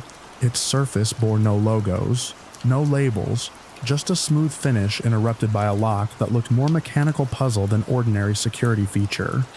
For a moment, I simply studied it. People assume book collecting is about reading, but half of it is deciphering the way someone lived through their belongings. This container suggested a man who hid things even from himself. I should have left it for daylight, but puzzles have always undone my restraint. I fetched a lamp and leaned in, tracing the mechanism's pattern. It wasn't a combination dial or a keyed lock. Instead, it had a set of sliding pins that resisted movement until pressed in a certain order. Whoever designed it favored misdirection. One wrong press locked the pins again, but the edges showed faint scratches, small markers of someone else's trial and error. If the deceased owner had struggled with this lock, he had unconsciously left the solution behind in the wear patterns. I matched the sequence slowly, experimenting with pressure, adjusting my timing. After several attempts, one pin dropped into place with a soft internal click. The rest followed like falling dominoes, and then the lid released with a muted exhale, as if the container had been holding its breath. Inside lay a single book, not a printed volume, something handmade, its spine stitched with coarse thread, the cover a muted cloth worn at the corners. When I picked it up, dust rose from the pages in a small cloud that drifted into the lamplight. I opened to the middle, expecting sketches or handwritten notes, perhaps some forgotten diary. What I found instead made me shut the book almost immediately. The drawings were of people, at least. They were shaped like people, but their proportions were subtly wrong. Heads elongated in ways that made my eyes resist following the lines. Limbs bent at angles that suggested pain without depicting anything graphic. The figures were shown in ordinary settings, a hallway, a chair, a window, yet something in the way they were rendered made the scenes feel like glimpses of a world adjacent to ours, similar enough to recognize but wrong enough to unsettle. It wasn't gore, it wasn't violence, but it carried a quiet distortion that tightened something in my chest. I forced myself to look again, flipping through several pages. Some drawings seemed observational. Others felt as though the artist had tried to capture movement, resulting in blurred outlines that gave the impression of bodies shifting between poses faster than a human could move. A few faces bore expressions that didn't match the posture beneath them, like emotions layered onto forms that couldn't naturally hold them. None of it was overtly harmful, yet every page carried the same aftertaste of intrusion, as though these images weren't meant to be seen by anyone, including the person who drew them. I set the book down, but it remained in the corner of my vision no matter where I looked. The lamplight deepened the shadows in the sketches, turning them almost three-dimensional. I tried distracting myself by cataloging the rest of the unit's contents, yet my mind kept returning to the small silent container and the man who had locked it away. People hide many things: financial records, personal letters, collections with sentimental value. But this didn't feel like something hidden for privacy. It felt hidden for containment. That thought stayed with me far longer than it should have. Hours passed. The room grew colder. I caught myself glancing at the book again and again, each time expecting the cover to shift slightly, as though the images inside exerted some quiet pressure outward. Nothing moved, of course. I'm rational enough to know my mind was doing what minds do in the presence of ambiguity, filling in gaps with impressions. Still, the atmosphere around that container had changed. My home, usually cluttered but warm, felt unfamiliar, as if a visitor had stepped into the room and stood just outside my peripheral vision. I needed context, explanation, something to anchor the drawings to a mundane origin. I searched the other boxes from the unit, hoping to find journals, receipts, anything that would tie the handmade book to the man who once owned it. But the more I dug, the more the absence of connection bothered me. There were antique volumes, documents, maps, but nothing linking him to art, illustration, or anything resembling the style of the sketches. Ambiguity is usually where the thrill lies. As a collector, I chase mysteries, but this one felt like something I shouldn't be solving alone. By midnight, I decided I didn't want the book in my home. I placed it back into the container and shut the lid firmly. I didn't bother re-engaging the lock. I only wanted it closed. I slid the container under the table, then changed my mind and moved it to the hallway. Even then, with a wall between us, I could feel a residual tension in my shoulders, a kind of alertness that didn't fade. I slept poorly. Each time I woke, I found myself listening for something. Movement, a shift in the air, a sound from the hallway. Nothing came, yet the silence felt weighted. When morning finally arrived, I decided the safest course of action was to surrender the entire container to the authorities. Whatever the drawings represented, artistic obsession, psychological decline, something else, they were not mine to keep or interpret. I drove to the police station with the container sitting upright on the passenger seat, a towel draped over it as if that could mute its presence. The officer at the desk listened patiently as I explained how I'd acquired it, the lock mechanism, the contents. I kept my description factual, resisting the urge to mention the way the drawings made me feel. Feelings aren't evidence. They only complicate the narrative.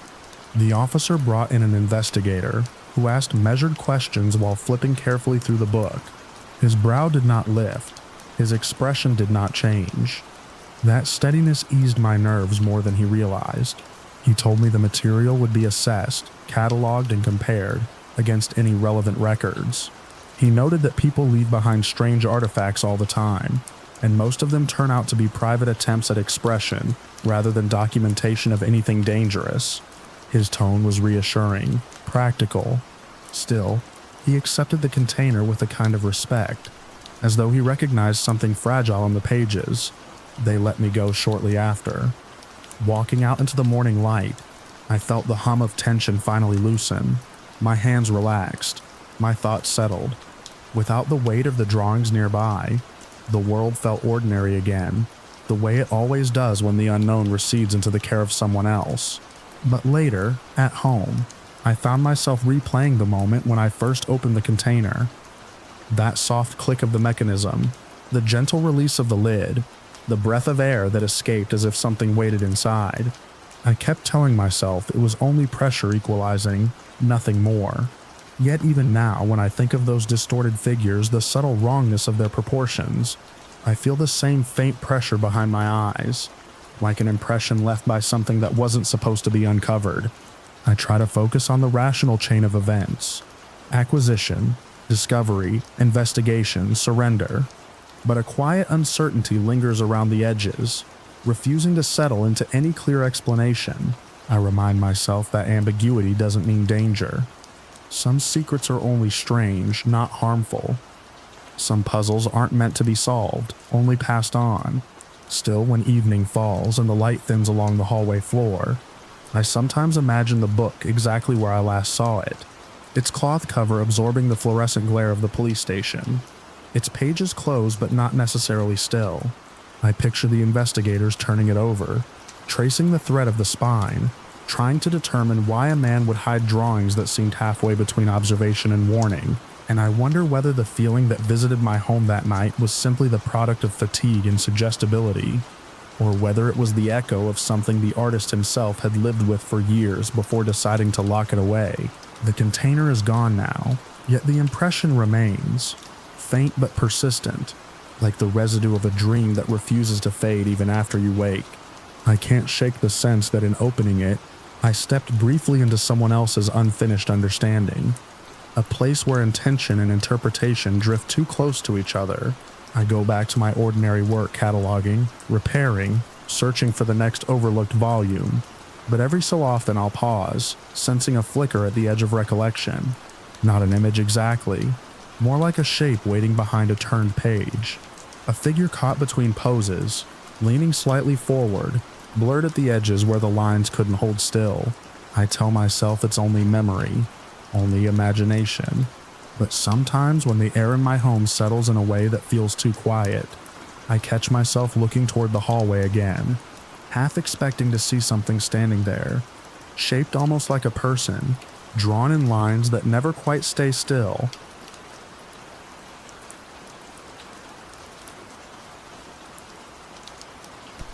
I picked up the armchair on a warm evening, the kind that made the downtown streets feel softer than usual. I'd been scrolling through listings for weeks, trying to find a piece that could anchor the corner of my loft's living room without overwhelming everything else. When Brandon messaged me back, the photos looked perfect, clean lines, muted fabric, nothing flashy. I remember noticing how quickly he agreed to the pickup, as if he wanted it gone before anyone else had the chance to think twice. At the time, that didn't register as a warning. I just wanted to get home and see how it looked under the tall windows that ran the length of my wall. The loft smelled like sawdust and citrus cleaner when I got back. I'd been rearranging the bookshelf earlier, dust spiraling through the light as I shifted things around in the half-finished space. Being a home decorator meant I lived inside a rotating gallery of half-formed ideas, test swatches and sample arrangements. But that chair felt like the first thing in months I'd brought in purely for myself. I slid it into place along the south wall, stepped back, and felt a small lift of satisfaction. It fit. It really fit. For the first week, I didn't think about the chair at all.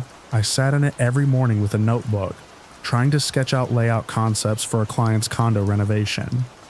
I dozed in it one night after working too late. Once I even spilled coffee across the arm, leaving a pale stain I immediately blotted out with the practiced precision of someone who cleans more furniture than they own. Nothing felt off. Nothing hummed or clicked or shifted. It was just a reclaimed piece of furniture doing the job furniture is meant to do, taking space, holding weight, staying put. The discovery came by accident. A thread on a design forum had been circulating about counterfeit antiques hiding structural issues, and someone mentioned checking inside joints for loose wiring that didn't belong. It stuck with me. Later that week, when I tipped the chair to vacuum underneath it, I saw a thin impression along the lower lining, a bulge so small I had missed it before. At first, I thought it was leftover padding from a sloppy reupholster. I pinched the lining and felt something rigid beneath the fabric, something smooth and cold. I remember how my heart snagged on itself in that moment. I set the chair upright and stepped back, palms tingling as if I had brushed against a live wire. It wasn't fear yet, just confusion sharpening into possibility. I went into the kitchen for scissors, the kind that sliced through upholstery tack strips, and crouched beside the chair. The living room was quiet except for the hum of the fridge drifting down the hall. The city outside was a distant glow through the windows. I could hear my own breathing as I slipped the point of the blade under the lining and tugged. The staple popped. Then another. The fabric draped open like a curtain. There, nestled inside the hollowed space above the frame, was the device. It wasn't large, sleek, cylindrical, the type of casing I'd seen on off-market nanny cams during a corporate privacy audit 2 years ago. The black lens was so small it might have passed for a knot in the wood. But up close, under the lamplight, there was no mistaking what it was.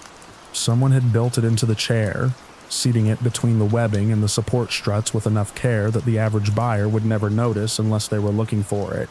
I knew immediately it wasn't part of the original construction. No manufacturer would embed a camera facing upward into the space where a person reclines. This was specific, intentional. Installed by someone who wanted it there. My throat felt raw. I tried to swallow, but it was like swallowing dust. I didn't touch the lens. I didn't even raise my voice. I simply stood, picked up the chair and carried it. Arms locked, muscles trembling across the living room to the far corner, where exposed concrete met the reclaimed hardwood. I remember thinking that if I put it down gently, it would feel like admitting it still had a place in my home. So instead, I dropped it. The legs hit first, splintering, the frame twisting under its own weight as the internal components shifted with a metallic rattle. I grabbed the nearest heavy object, an old iron lamp base I hadn't rewired yet, and slammed it down through the seat. Once, twice, maybe more, until the sound of shattering plastic bloomed under the impact, and the stuffing blew out in pale, dusty bursts across the floor. The lamp base slipped from my fingers and rolled mutedly against the wall. The chair was no longer a chair. It was a torn hide stretched over debris. Only then did I exhale. I dragged what remained of the upholstery into a contractor bag and sealed it tight. My hand shook as I knotted the plastic.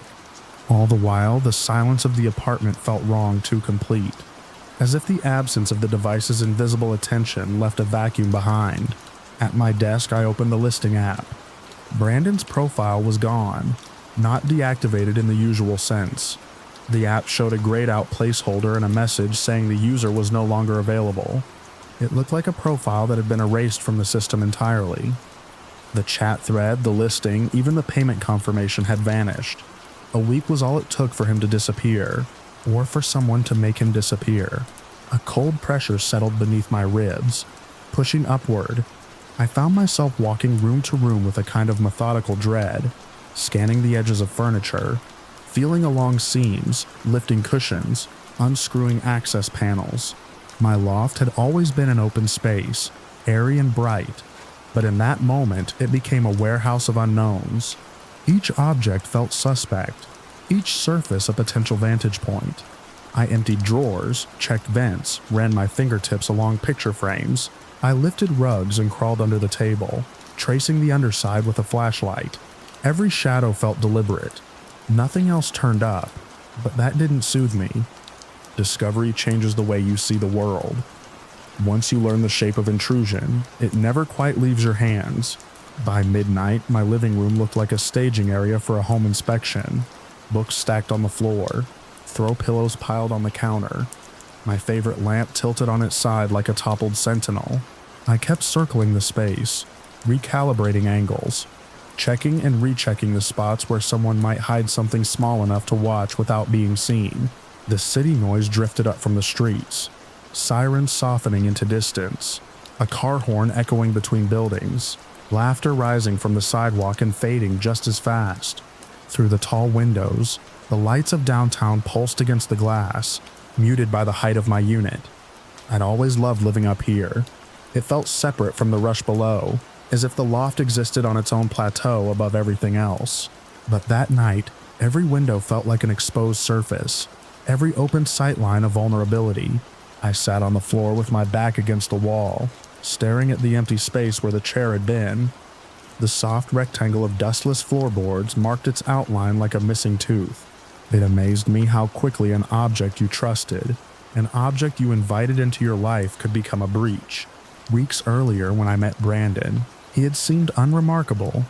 Average build, neutral clothes, a faint smell of cedar from his garage. He'd mentioned he was moving out of state. I barely looked at him during the exchange. I was too focused on making sure the fabric tone matched what I'd seen in the listing. But now, I replayed every detail I could remember. His posture, the way he handed me the receipt, even the casual nod he gave before getting back into his car. No hurry, no tension, no hint that the chair he was selling wasn't just furniture. What did he expect to watch? And for how long? I leaned forward, elbows on my knees, staring at the imprint the chair had left on the wood. My loft didn't feel like mine anymore. The place I had curated with such deliberate care. Textures balanced, color gradients planned, negative space preserved, now felt compromised. The idea that someone else had been studying it, framing it through a hidden lens, filled my throat with that same static-laden panic I'd felt when the lining peeled back. The worst part wasn't the device itself, it was the uncertainty it created. If someone had gone through the effort of installing surveillance inside a piece of living room furniture, then selling it directly to me, what was the purpose? Was I chosen, or was I convenient? Was the camera meant for whoever bought it, or was it meant specifically for the loft in which it now stood? I didn't sleep that night. I paced the length of the apartment until my legs burned. Every time I passed the windows, I glanced at my reflection, just a silhouette moving through the dim light. A figure in a space that felt newly borrowed. I checked the locks twice, then a third time. I sat by the front door, listening for footsteps, murmurs in the hallway, anything that might suggest someone was coming back to reclaim what I had destroyed. Morning came slowly, the pale light creeping across the floor, long before the sun broke the rooftops. I hadn't eaten, I hadn't showered, I hadn't even changed out of the clothes I'd worn the night before, but I moved through the loft with a new sharpness, a kind of functional paranoia that made everything clearer. I inspected the smoke detectors, the baseboards, the backs of cabinets, the underside of the sofa. I found nothing, but the act itself became a ritual, a way to reclaim control. Over the next few days, I bought equipment, a basic RF detector, a set of screwdrivers with specialty bits, a portable work light, a box of nitrile gloves to keep fingerprints off anything I dismantled. These weren't the tools of a decorator anymore. They were the tools of someone who had seen the boundary between private and observed collapse in the span of a single evening. Every night, I swept the loft again. Not because I expected to find something new, but because vigilance had become the only thing that kept the panic from settling in my chest. I checked the corners of the room where sound seemed to gather. I checked the seams of the sofa cushions under brighter and brighter lights. I even unplugged appliances one by one, listening to the silence that followed each click. Nothing moved. Nothing blinked. Nothing recorded. Still, I kept looking. A week after destroying the chair, I opened the contractor bag in the workshop area I'd set up near the storage closet. The remains were still there, splintered wood, twisted metal, frayed fabric, flattened by the weight of the lamp base I'd used. I sifted through until I found the camera's casing. Even crushed, the lens remained eerily intact, a single dark bead staring up at me from the torn debris. I wrapped it in another layer of plastic and sealed it tight. I didn't want it in my home, but part of me couldn't throw it away yet. Something about having it contained, trivialized, reduced to debris, gave me the smallest sense of control. The loft is quiet tonight. I've put most of the furniture back where it belongs, though I left the space where the chair once sat open. A reminder maybe, or a warning. The windows glow with the light of the city, reflecting just enough to show the edges of the room behind me. I keep thinking about how easy it was, how ordinary the transaction felt, how the violation only revealed itself after days of my life had already been recorded, cataloged, watched. The chair wasn't elegant or antique or rare. It was simple, unremarkable, the perfect vessel for something meant to go unnoticed. I've built my career around the idea that every object in a home tells a story, but this story wasn't mine until I tore it open. And now, even with the device destroyed, the narrative hasn't let me go. It lingers in the corners, in the seams, in the spaces between things. I check everything now. I check it twice. I don't bring anything into the loft without dismantling it first. I've learned the weight of vigilance, how it settles into your bones and just stays there, shaping the way you move through your own home. I used to decorate spaces to make them feel alive. Now I arrange them to make them feel safe, or as safe as they can be when you've seen how easy it is for someone to slip a single lens into the quiet center of your life. Sometimes I catch myself looking at the empty corner where the chair once stood, imagining the faint click of a shutter that never made a sound, imagining the slow, unblinking watchfulness of a device that waited patiently for the right angle, the right moment, the right stillness. I tell myself there's nothing left to find, that I've reclaimed the space. That vigilance is enough. But every night, before I turn out the lights, I sweep the room again, tracing the edges of my own home as if mapping it for the first time, listening for the smallest sign that something else is hiding in plain sight.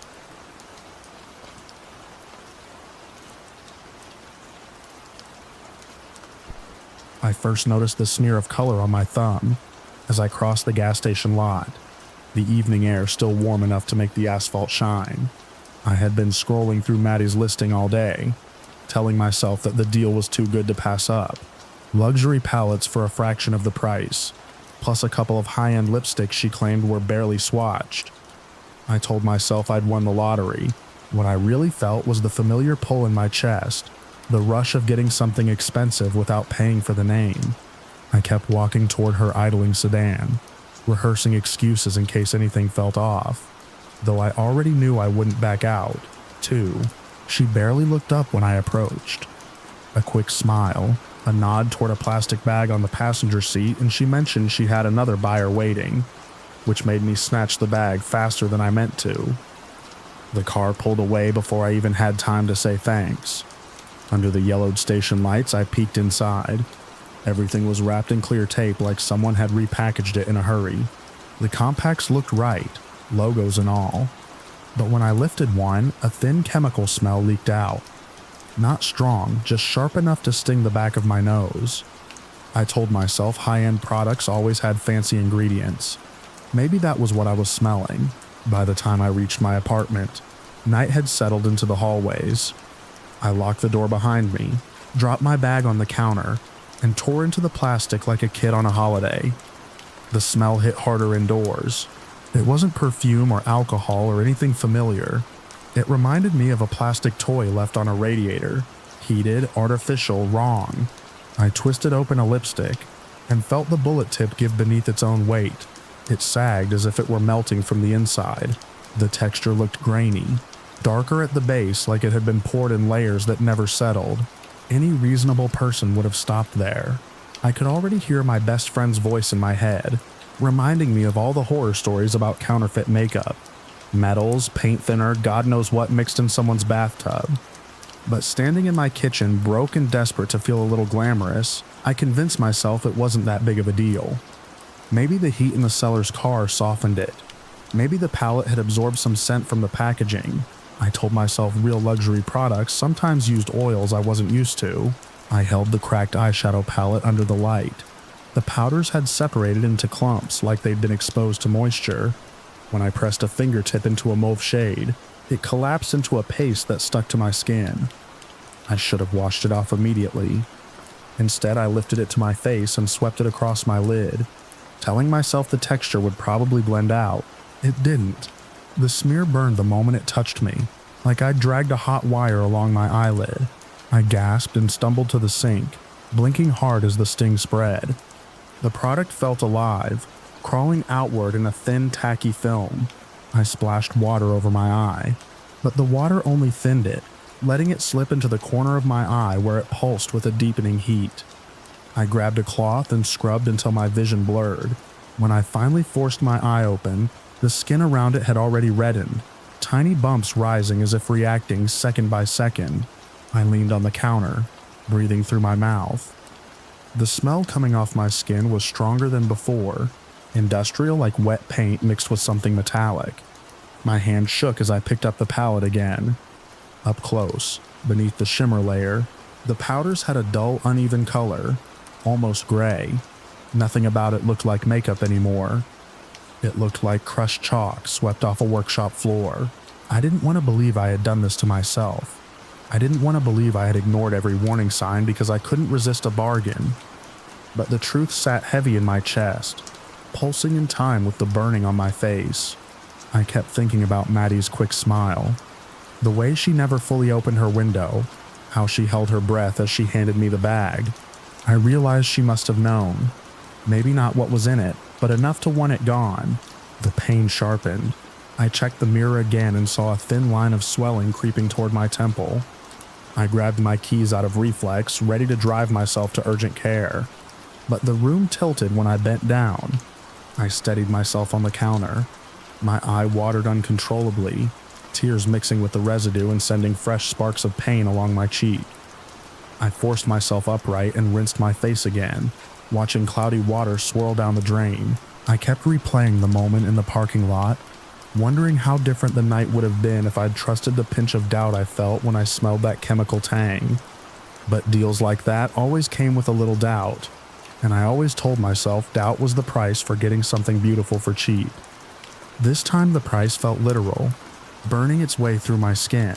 When I finally got myself to the car, the night air cooled the side of my face, but the relief was thin and fleeting. I could feel the swelling tightening, dragging at the corner of my eye. Street lights blurred as I pulled onto the road. Every bump sent a jolt through my skull. I didn't bother checking the rearview mirror. I already knew I wouldn't like what I saw. At the clinic, the nurse took one look and led me straight to a sink to rinse again, her hands brisk and practiced. She didn't ask where I'd gotten the product. She didn't need to. I could tell she'd seen it before. Counterfeit cosmetics, chemical burns, people cutting corners on things they should have respected. When she left the room to get a doctor, I caught my reflection in the steel panel beside the soap dispenser. The irritation had spread in a pattern shaped exactly like the swipe I'd made. One careless stroke carving a mark across my face. I thought about the palette on my counter at home, the melting lipstick, the bag still crumpled on the floor. A part of me wanted to toss everything the second I got back. Another part of me wanted to keep it, to remind myself I wasn't invincible. That being broke didn't mean I had to gamble with my own skin. I imagined picking up the palette tomorrow, seeing the warped powders under the light, and feeling the sting again, not on my face this time, but in my stomach. A sour twist of regret. The doctor came in, speaking calmly as he checked the swelling, but his instructions blurred around the edges. All I could focus on was the steady throb in my cheek, and the truth settling under it. I had ignored every warning because a price tag had dazzled me. I had walked into that parking lot believing I was clever, believing I'd found a loophole in a world where everything felt too expensive. Instead, I'd paid for it in the most direct way possible. When I finally stepped back outside, the night had cooled even more. I pressed a hand gently to the side of my face, feeling the lingering heat beneath the skin. My eye watered again, and for a moment I just stood there in the empty lot, letting the air touch my face the way the product had slowly, deliberately, with a kind of weight I wouldn't forget anytime soon. I started the car, the dashboard lights blurring slightly at the edge of my vision. As I pulled onto the quiet road home, I could still smell that artificial tang on my fingertips, a reminder of how little it took to convince myself a danger was harmless when I wanted something badly enough. I drove with the window cracked, hoping the cold air would wash the scent away, but it clung stubbornly, as if it had settled deeper than the skin.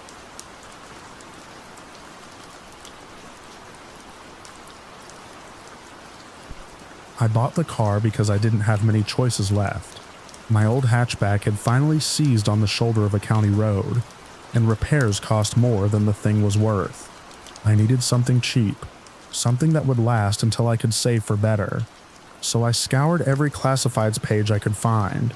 That's how I ended up standing in a rundown part of town on a bright Saturday afternoon, staring at a silver sedan that looked just good enough to justify the price. I told myself the dull paint and mismatched hubcaps were cosmetic. What mattered was that it ran. Chris, the seller, waved me over from a patch of dirt beside a shuttered auto shop. He said he was getting rid of a few things before moving out of state. His voice was friendly in that rushed transactional way people use when they want you to decide quickly. The sun was high, the air dry, and nothing about the moment felt dangerous. Mostly I just felt embarrassed for being so anxious about buying a stranger's car in broad daylight. I kept telling myself the price was the reason I was there. The only reason. I walked slow circles around the sedan, checking for rust, watching how the light caught on the cracked clear coat. Up close, the car looked like someone had cleaned it aggressively but not thoroughly. Patches of grime clung to corners around the bumper and the wheel wells. Chris stood with his hands in his pockets, nodding along as I muttered observations. He didn't volunteer much about the car's history, only that it had served him well. The phrasing stuck with me, but I brushed it off.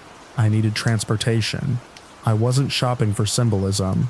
Inside, the upholstery smelled faintly of industrial cleaner. I remember thinking it wasn't surprising for an older vehicle, especially one a seller wanted to spruce up before listing. The dash was scratched, the floor mats mismatched. None of it felt like a deal breaker. I was too focused on my budget, on the urgency of getting back to work the following week. I was distracted enough that the small dark-rimmed puncture in the door panel didn't register until much later. I drove the car around the block, listening for rattles. It handled better than I expected. When I parked again, Chris gave a small shrug that seemed to mean, "That's the best she's got." I hesitated only a few seconds before handing over cash. He signed the title on the hood of the car, the pen scratching loudly in the quiet. Then he gave a quick wave, turned, and walked away without looking back. I told myself the unease in my chest was just post-purchase nerves. I'd made a practical decision, nothing more. It wasn't until hours later, at home in my suburban driveway, as the sun dipped behind the houses, that I began noticing the details I had speedwalked past earlier. The evening breeze carried the familiar sounds of sprinklers and dogs, and the metallic clicking of cooling engines. For a moment, everything felt normal. I wiped down the steering wheel and started clearing out the glove box, wanting to erase any lingering signs of the previous owner. Under the passenger seat, my fingers brushed something rough. When I pulled it out, I found a balled-up microfiber cloth, stiff where it had dried. It had the faint metallic tang of something I couldn't immediately place. A sour note clung to it beneath the detergent scent. I dropped it into a trash bag and kept cleaning, trying not to dwell on how quickly my stomach tightened. As I ran a hand along the interior door panel, I felt a small indentation. The puncture was no larger than a pencil eraser, surrounded by a subtle, warped ripple in the material. At the right angle, the backing foam showed through. I leaned closer, the porch light catching on the edges. It looked like something had entered with force, rather than poked from inside. I pressed my thumb against it, then pulled away when I realized what it resembled. A bullet hole, or something very much like one. I told myself it could have been from a tool, or maybe some bizarre manufacturing flaw. People damage doors in all sorts of stupid ways. Nothing about the car felt expensive enough for its scars to matter. Still, I found myself walking backward, putting a few feet between me and the open door, without consciously deciding to. The smell inside the car hit me then. Sharp, artificial, like disinfectant used too liberally in a confined space. It clung to the headliner and vents in a way that felt deliberate, not routine. I tried to at least confirm that the cleaning residue was harmless, but wiping a rag across the rear seat left faint reddish smears that dissolved under cleaner but didn't go away entirely. The panic rose in me slowly, like water seeping under a door. I hadn't imagined the stiffness of the microfiber cloth. I hadn't imagined the metallic smell. I stood there in my driveway, listening to the neighborhood settling into night while I wrestled with the decision I'd already made in my gut. I locked the car, went inside, and sat at my kitchen table without turning on the lights. For a long time, I just stared at my phone, trying to rationalize what I'd seen. Nothing felt definitive enough to call anyone, yet everything felt wrong. When I finally pulled up the listing again to message Chris, the page returned an error, not just the post. His entire profile had vanished. No photo, no transaction history, not even a username. It was as if he had never existed on the platform at all. For the next few weeks, I drove the sedan only when necessary. Every creak in the frame made me jump. The back seat seemed to hold on to the smell of cleaner, no matter how often I aired it out. I tried to focus on normal tasks, commutes, errands, grocery runs, but the car felt heavier with each trip. I couldn't shake the image of the cloth, the smear, the puncture. I couldn't shake the sense that I had parked something dangerous in my own driveway, something tainted by a story I didn't want to know. I stopped inviting anyone to ride with me. I avoided talking about the car altogether, even when friends asked where I'd gotten it. I told them I'd found it online and got a deal. Both were true, but it felt like leaving out the part where the truth started to rot. The fear didn't arrive all at once. It seeped into my routines, checking the locks twice before bed, glancing out the window at the driveway whenever a distant siren echoed through the neighborhood. Whenever headlights swept across my living room wall, my pulse jumped. I kept imagining investigators knocking on my door, asking why my car matched some description, why its interior bore certain marks. I pictured explaining myself, only to have the explanation sound thin, even to my own ears. Months passed like that, I became hyper-aware of the sedan's presence, as if it were a witness to something that might spill into my life at any moment. Nothing supernatural happened, nothing even overtly threatening, but the fear was constant in a low grinding way. A background hum that never faded. One morning, after a nearly sleepless night spent replaying the same anxious scenarios, I made the choice I'd been avoiding. I took the car to a small used lot on the edge of town. The owner walked slow loops around it, much like I had months earlier. He noticed the wear, the bad paint, the interior damage. He asked a few routine questions. I kept my answers as simple as possible. When he offered a number far below what I had paid, I accepted without bargaining. The relief hit me harder than the loss. I signed my name on the paperwork with a hand that shook more than I expected. When I handed over the keys, I felt something in my chest loosen. Not joy, not even satisfaction, just release. I walked home through quiet residential streets, the sun warm on my back, the weight of months finally thinning with each step. By the time I reached my driveway, the space where the sedan had sat looked brighter somehow, like the absence of it allowed light to settle again. I still think about the car sometimes, usually at moments when my mind drifts toward things I wish I'd never touched. I think about the cloth, the puncture, the smell. I think about Chris walking away in the sunlight, already halfway out of my life before I realized what I was taking into mine. I'm grateful I no longer own it. Grateful that whatever story it carried left with it, I can breathe easier now, even if a faint echo of that fear lingers in the background. The way certain sounds hover long after the source is gone. I don't need to know what happened before I bought it. I don't want to. All that matters is that it's not here anymore, and that the quiet of my driveway feels like mine again.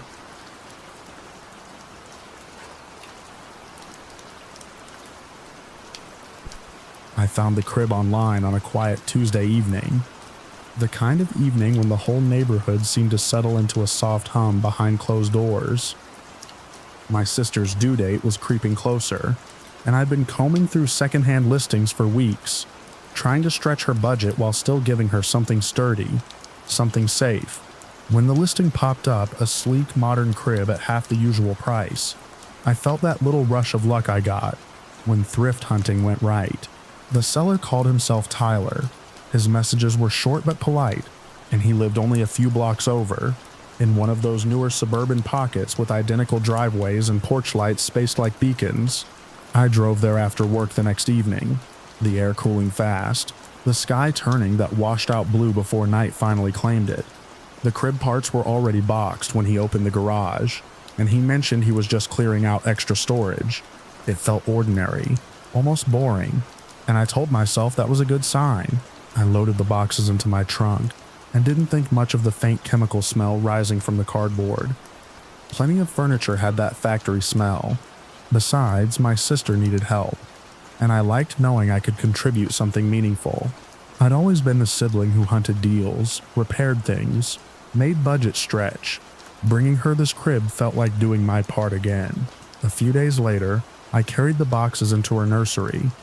She'd painted the room a pale green, the kind that made the late afternoon light look softer than it really was. The window was cracked open to let in a mild breeze, and I remember thinking how peaceful everything felt, like we were rehearsing for the baby's arrival. I started assembling the frame, laying out bolts and panels across the carpet. Nothing seemed unusual at first, but when I tried to slot one of the side rails into place, the latch mechanism didn't catch. It kept slipping. I pushed harder. The rail jerked loose again too easily. A crib rail shouldn't move like that. I tested the opposite side. Same issue. The latches clicked, then sagged under barely any pressure. My sister stood in the doorway, hand on her stomach, watching me test and retest the rails. "Is it supposed to do that?" she asked, but her voice carried more caution than curiosity. I didn't answer at first. I told her I'd look into it, that maybe I'd misread the instructions or mixed up the parts.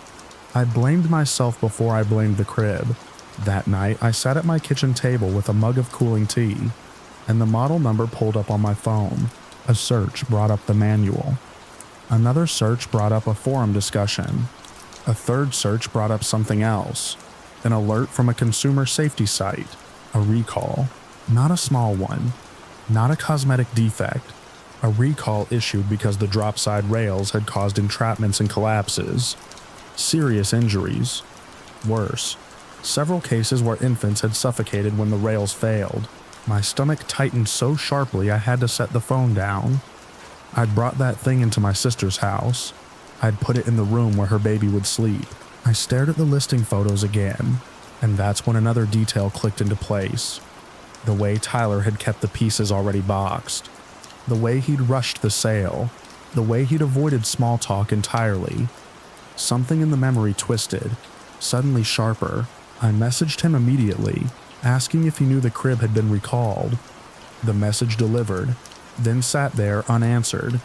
After a few hours, I sent another, more direct one, and then one more.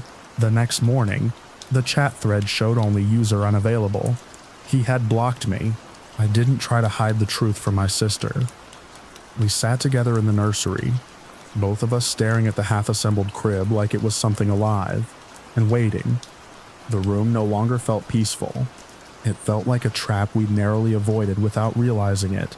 A small part of me hoped I was being dramatic, that maybe the recalled version differed slightly, that maybe the listing number wasn't exact. But another search confirmed it. The manufacturer's press release showed photos identical to the frames sitting on her carpet. I kept researching over the next few evenings. More forum threads, archived warnings, reports of people reselling the same recalled models to unsuspecting parents, cycling through burner accounts and new numbers. Eventually buried in a discussion group, I found a comment that referenced someone in our region doing exactly that, clearing out old stock and blocking anyone who asked questions. They even mentioned a name, not Tyler, but close enough to make my skin crawl. The pattern was clear. He'd done this before. He likely planned to keep doing it.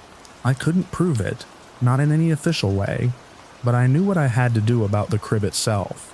My sister didn't want it in the house anymore, not even boxed.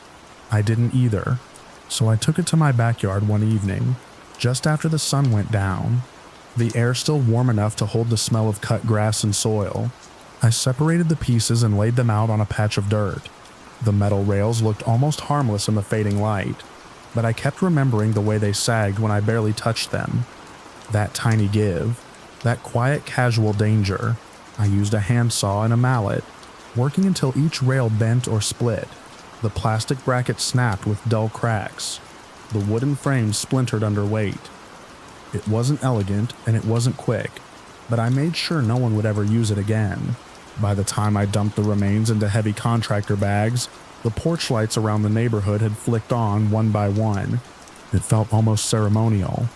The warm glow of other families settling in for the night while I worked to keep mine safe. I dropped the bags at a disposal center the next morning, the kind that took construction debris without questions. When I walked away, an unexpected calm settled over me. Not triumph, just relief. My sister would be safe. Her baby would be safe. That was enough. In the weeks that followed, I kept an eye on the marketplace listings in our area. Every so often, a suspiciously cheap version of the same crib model appeared under a brand new account. The photos were always cropped just enough to avoid showing the latch assembly.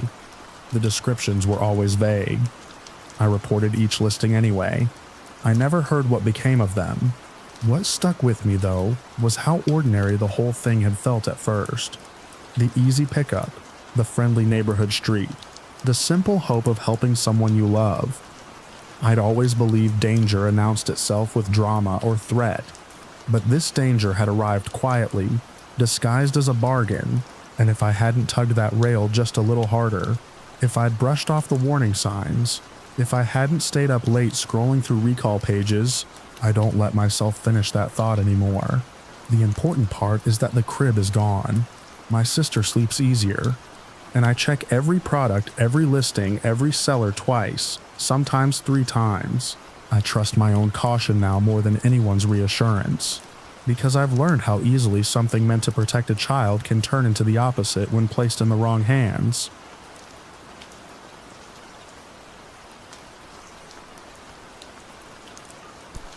I first noticed something wrong with the freezer the night after it arrived.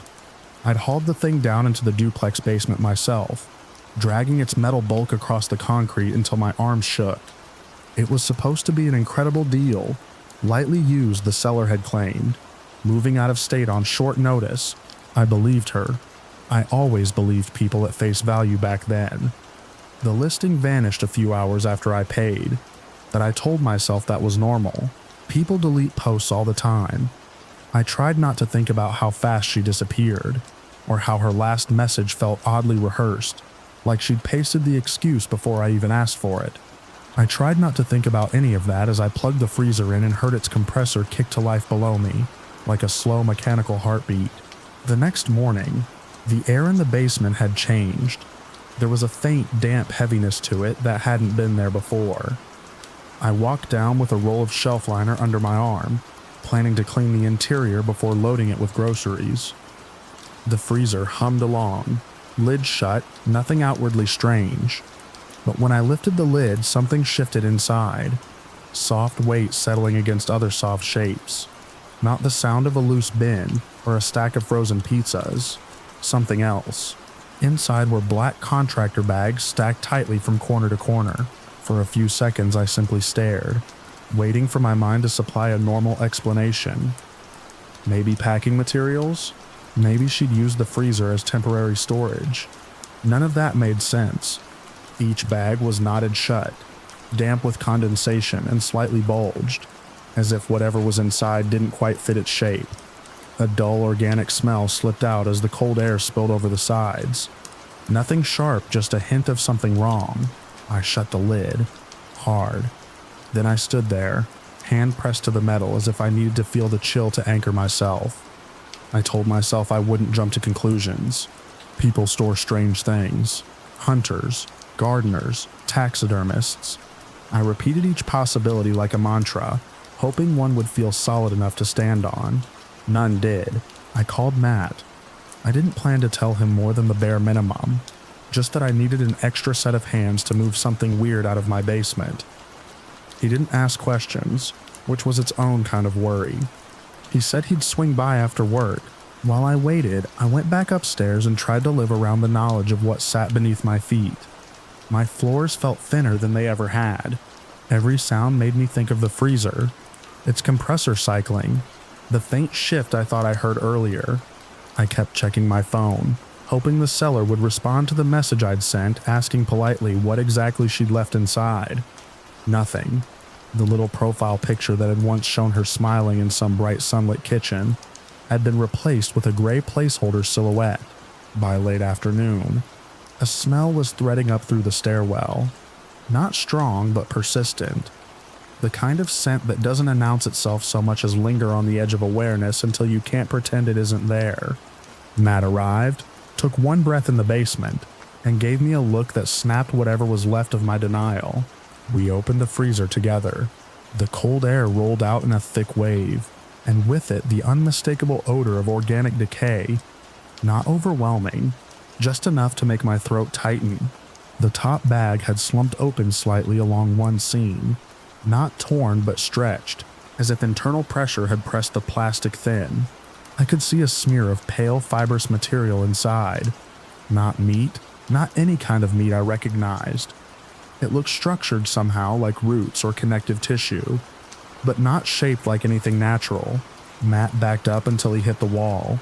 He muttered that this wasn't normal storage, that nobody would throw out bags of whatever this is inside a working freezer, and call it lightly used. He asked what story the seller gave me when I'd picked it up.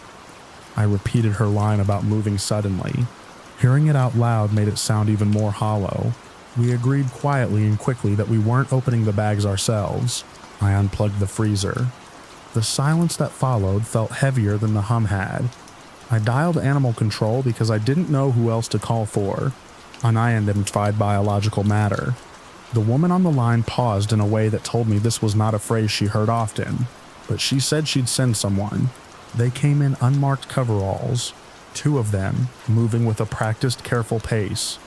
One inspected the bags without touching them, only leaning close enough to observe the condensation and the faint discoloration spreading across the interior walls where moisture had pooled. The other asked me to recount how I'd purchased the freezer, My voice felt thin, unreal. I had to repeat certain parts, how the seller had rushed the handoff, how she insisted she was donating extra supplies inside, but didn't have time to empty them.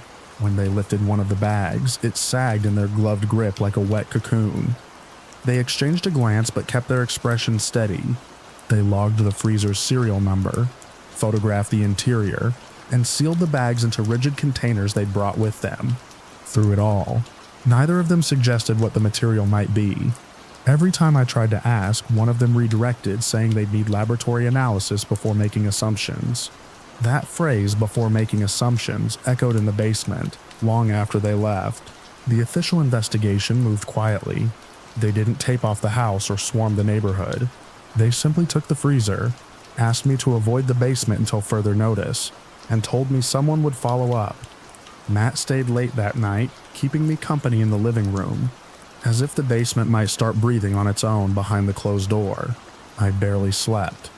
Anytime the house settled or the wind tapped a loose gutter, I felt the echo of weight shifting in the freezer again, even though it was gone. The memory of that subtle internal movement clung to me. I kept thinking about all the steps that led me here, how I'd scrolled through listings, how I'd trusted the first decent price I saw, how I'd handed cash to someone who smiled too quickly and waited for me to drive away before closing her door. It wasn't until the following afternoon that an investigator returned. He spoke quietly, choosing his words with care, explaining only that the biological material was non-standard and required further examination. He emphasized that there was no indication of immediate danger, but that the origin of the material was still unknown. They'd keep me informed. He thanked me for reporting it. He said my actions prevented possible improper disposal issues, which was the calmest possible way of acknowledging the situation. After he left, I finally let myself breathe in, a way I hadn't since the freezer arrived. The basement felt empty now, just concrete, shelves, exposed pipes. Nothing hidden in the cold. Still, when I walked down to sweep up the dust left from where the freezer had stood, the air held a faint residual chill. I found myself avoiding the rectangular outline on the floor, as if stepping into that space might bring back the sense of something shifting under the lid. A week passed without updates. The seller's profile remained blank, unreachable. At odd moments, I'd catch myself replaying her voice in my mind. Too bright, too insistent that she just needed everything gone. I wondered if she had rehearsed it while standing beside that freezer. Bags already sealed inside. I wondered if she felt relief when I drove off with it. By the time the investigators called to say they'd concluded their initial analysis, and that I had no further involvement, the whole experience felt like a memory I'd found buried somewhere, rather than lived myself. They didn't tell me what the material was. Maybe they didn't know. Maybe they weren't allowed to say. They only told me that I'd acted correctly, and that there was no ongoing risk to me or my home. I hung up the phone and looked around my quiet kitchen. Sunlight came through the blinds in thin, ordinary stripes. Everything looked normal again. Safe. But underneath that sense of safety was the lingering awareness of how easily something strange had slipped into my home. How a simple purchase, a trusting impulse, had brought me face to face with something I couldn't explain. I still check every appliance listing I see now, not because I'm buying anything, but to see if her face appears again. Part of me expects she'll resurface under a new name, selling something else with a too-good story behind it. Part of me wonders if the investigators are watching for the same thing.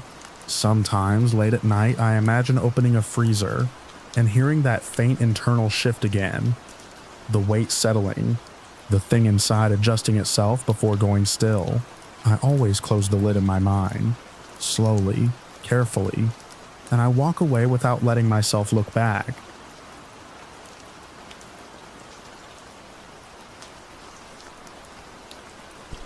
I had been looking for that specific model for weeks. A high-end tablet, the kind you can't usually get below market price unless someone's in a rush to sell. When I saw the listing, I double-checked everything. The seller used his real name Marcus, and the photos looked convincing enough.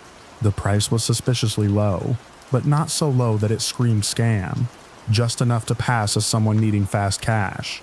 He messaged back quickly, polite but short. He didn't offer much small talk, just the address, and a few instructions that immediately struck me as odd. "Don't call when you get here," he wrote. "Park across the street near the fence. Text only." I remember sitting in my car, engine running, checking the house number against what he sent. It was a plain two-story in a suburban cul-de-sac, the kind of neighborhood where you'd expect kids on bikes and people mowing their lawns. But this particular house had a drawn shade on every window and an overgrown patch of grass that hadn't seen a mower in weeks. I texted that I had arrived, and within seconds the front door opened. Marcus stood in the doorway, motioning without a word. His clothes were clean, plain, mid-30s maybe. Something about how still he stood made me uneasy, like he'd been waiting just inside that door for longer than he should have. I followed him in. No lights were on, but enough late afternoon sun filtered through a slat in the blinds to see the layout. Living room to the left, hallway straight ahead. No sounds, no TV, no fan, no background noise at all. The moment the door shut behind me, he turned and said flatly, "Cash first." I hesitated. "I'd like to take a look at it first if that's okay." He didn't answer, just walked over to a small table in the hallway and picked up a sealed box. He handed it to me without ceremony, then stood a little too close as I examined it. The packaging looked right at first glance, shrink wrap intact, the brand logo in the right place, but something about the weight felt off. I'd handled enough of these to know what they should feel like. I tilted the box slightly, listening.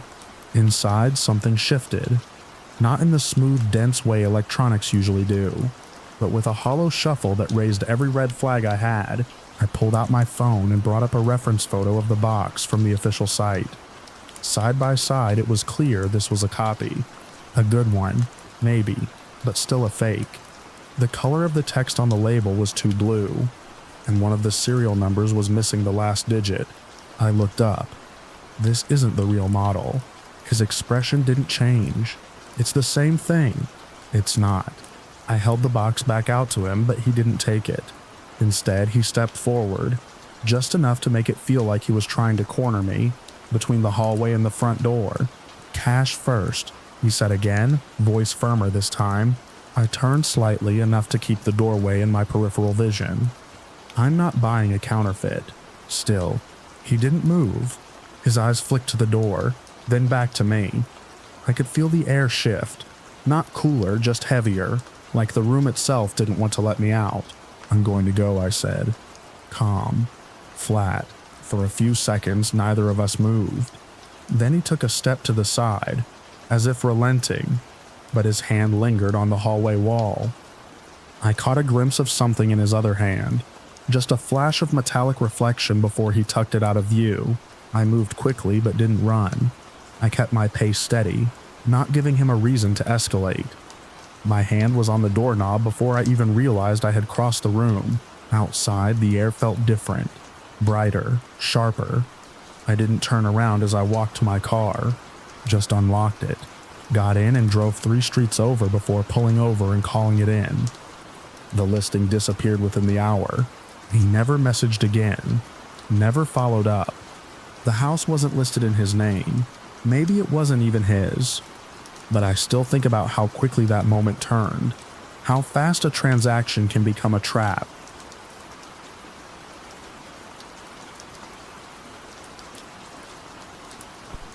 It started as something ordinary. I'd listed the TV for sale on a local classifieds app, 72-inch OLED, still in the box, barely used. We'd just remodeled the living room, and the new setup didn't have the space for it. Simple enough. My sons Kyle and Ethan were helping me sort out the garage when I got the message from the buyer. His name was Marcus. Seemed polite, direct, said he was interested, asked a few reasonable questions, offered full price in cash. We agreed to meet at our home the next day at 7, but at 6:30 he messaged again.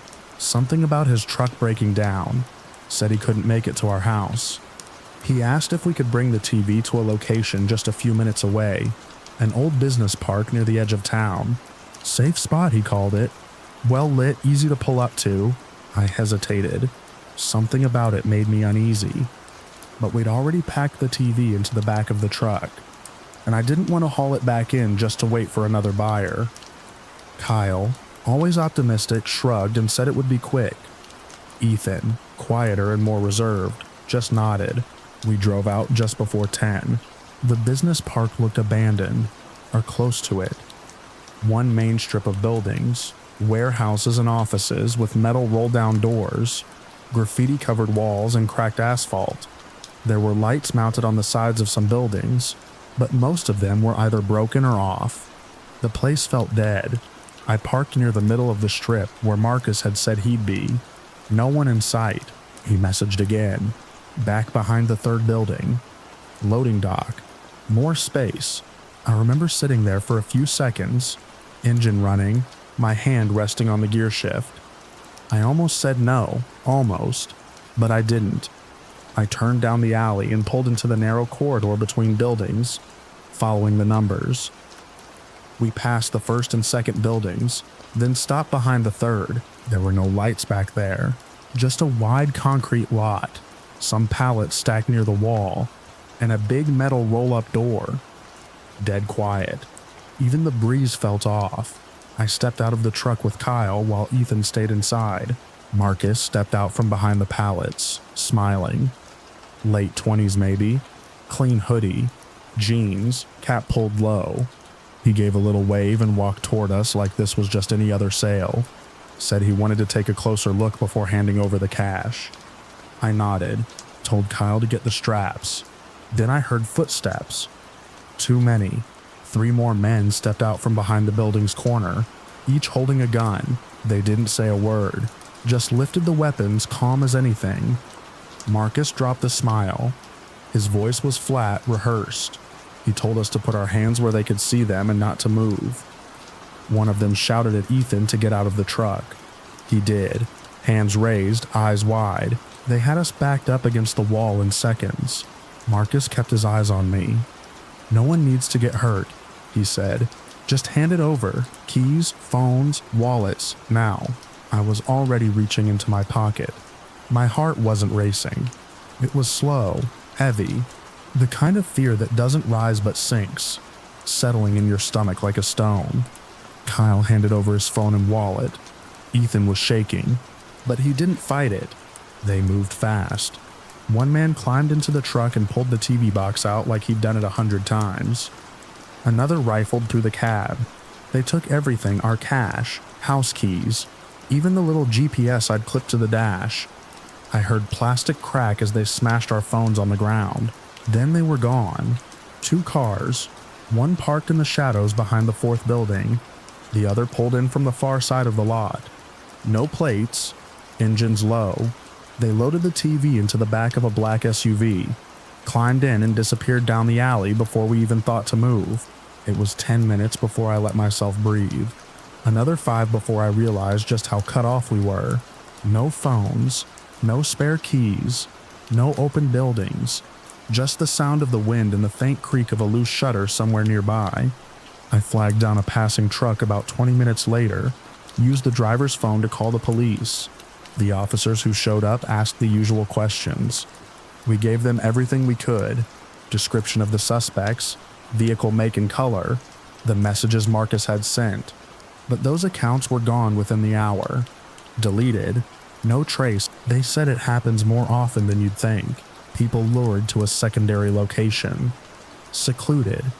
Controlled. No eyes. No noise. It was all calculated. They'd probably been watching us since the post went live. Probably knew what we drove, when we were home, how many people were in the house. I didn't sleep that night.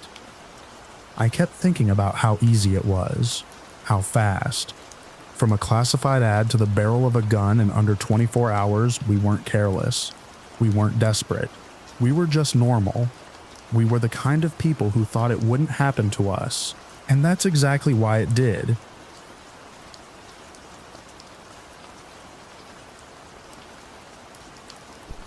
I'd been hunting for a used car for weeks, and every time I thought I'd found a decent deal, it turned out to be a bait and switch, or a total rust bucket. This one looked promising though. A silver 2006 Subaru Outback. Older but well kept in the photos. No visible damage.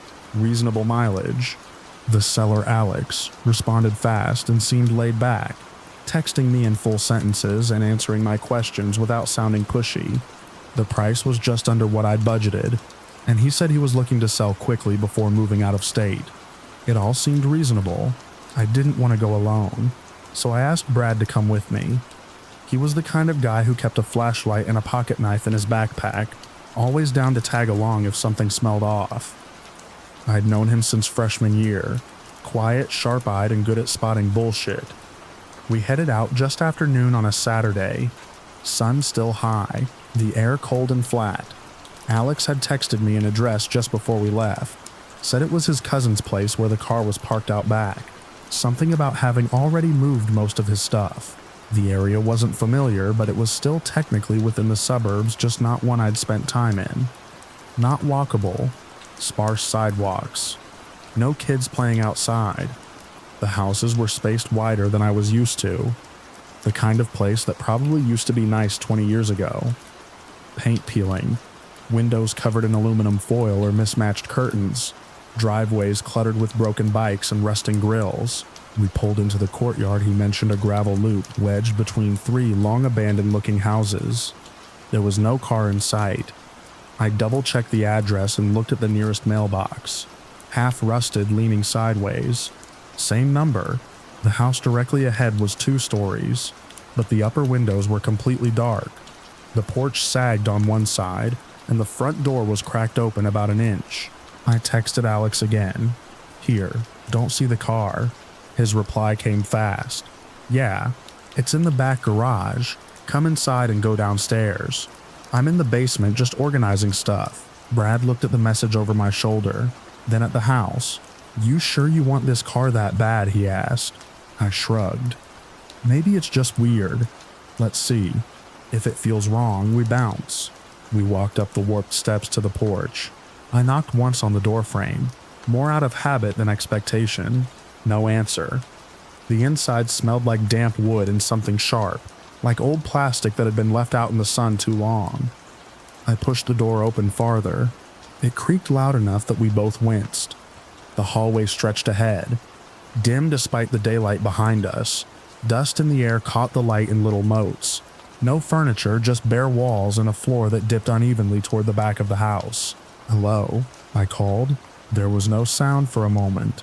Then, from somewhere deeper inside, muffled, disembodied, almost like it echoed through a pipe, came Alex's voice. Come on down. I'm in the lower room. Stairs are to the left. We didn't move right away. Brad put a hand on my arm. Doesn't sound like he's close. Yeah. The air felt still in a way I didn't like. I stepped in slowly, testing the floorboards with each step. Brad stayed just behind me, scanning the corners like he expected someone to pop out. The house was colder inside than it had any right to be. No furniture, no pictures, no smell of food or people. Just the dust, the wood, the empty hum of a place that hadn't been lived in for years. We found the stairs halfway down the hall, narrow, unlit, leading into a void. There was a light switch on the wall, but it didn't work. I clicked it twice. Nothing. The stairs dropped into pitch black. Alex. I tried again. Louder. You down there? His voice floated up. Still distant. Yeah, just keep coming. I'm sorting through boxes. Lights busted. Brad leaned close to my ear. No echo, no reverb. That voice didn't come from below us. I turned to look at him. He was right. It was coming from straight ahead. Maybe through a vent or a pipe, but definitely not from downstairs. I felt a tight pulse of nausea behind my ribs. I didn't wait. I backed away from the stairs and motioned for Brad to follow. We moved fast, retracing our steps down the hall and out the front door. As we crossed the threshold, a voice barked from behind us, louder this time. Still distant but sharper. Hey, you coming or not? We didn't answer. Brad was already halfway down the porch. I was right behind him. As we hit the gravel loop, an elderly woman's voice called out to us from a screened-in porch 2 houses down. You boys don't want to go in there, she said, her voice raspy and dry. People go in that house, they don't always come out. She was sitting in a plastic lawn chair with a blanket wrapped around her legs. A cloud of gnats hovered above her porch light even in daylight. Brad slowed, looked at her, then at me. "You heard her," I said. "Let's go." We got back in the car without speaking. As we pulled away, I looked at the house again. The front door had swung shut. The windows were still dark. There was no movement, no sign of anyone at all. I blocked Alex's number before we hit the highway. By the time we got back to campus, I deleted the listing from my bookmarks. I never reported anything. I didn't know what I would have said. All I know is we weren't supposed to walk out of that place.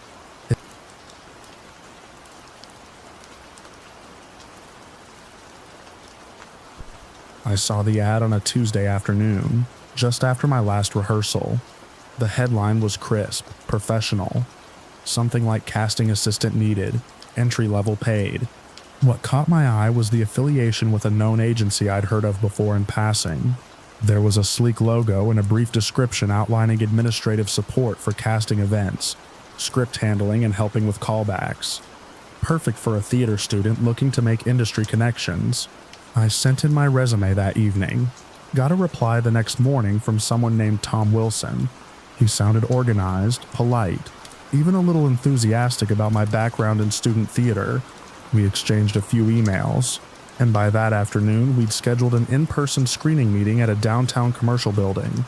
He emphasized that it was just a preliminary conversation, informal but important. The meeting room was on the 4th floor of a business center. Bright fluorescent lights, clean white walls, and rows of cubicles I could see through the glass entrance.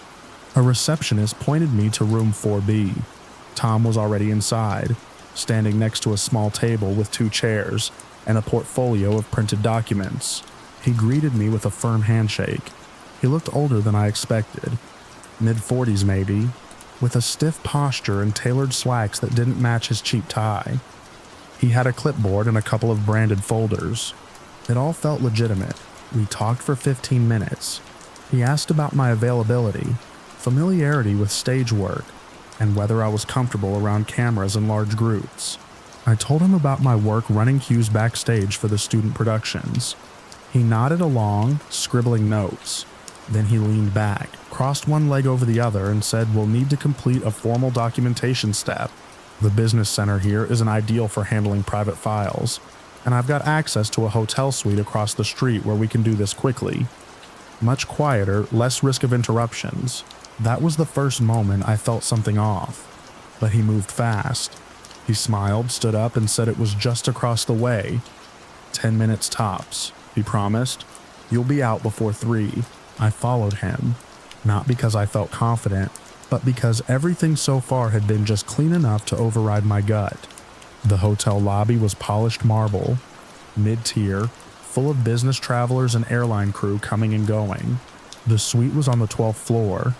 He swiped a card, held the door for me, and the second I stepped in, he turned and clicked the lock behind us. That sound, metal catching metal, felt too loud for the carpeted room. The suite had a small kitchenette, a couch, and a desk cluttered with the same folders he'd brought before. The curtains were pulled shut. A second room, probably the bedroom, was hidden behind a partially closed door. He told me to take a seat at the desk. I stayed standing. He began flipping through pages. "Before we finalize, there's one last screening check," he said, his voice flatter now. "We require applicants to demonstrate comfort with performance intimacy. It's part of the job, especially during callback scenes that involve physical direction." That made no sense. I started to ask what he meant, but he was already stepping closer. He used phrases like industry standard, necessary for certain roles, and can't skip this step. Then he reached out and touched my arm. It wasn't violent. It wasn't dramatic. It was deliberate and unwanted and wrong. I pulled back.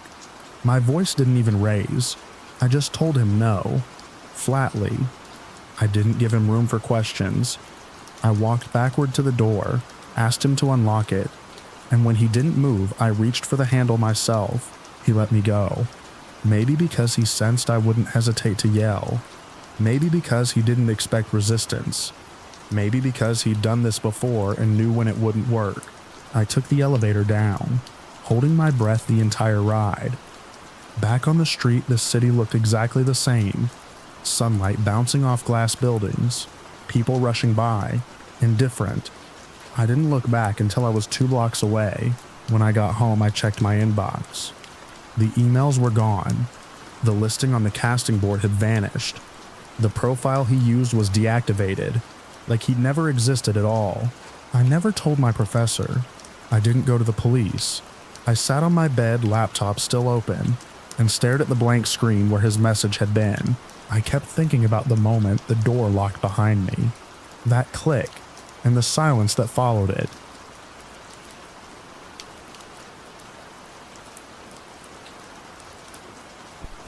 The first time I bought a storage unit, I felt like I was robbing a dead man's attic. It wasn't far from the truth. Most units at those auctions come from people who stop paying. Sometimes they just disappear. Sometimes they're dead.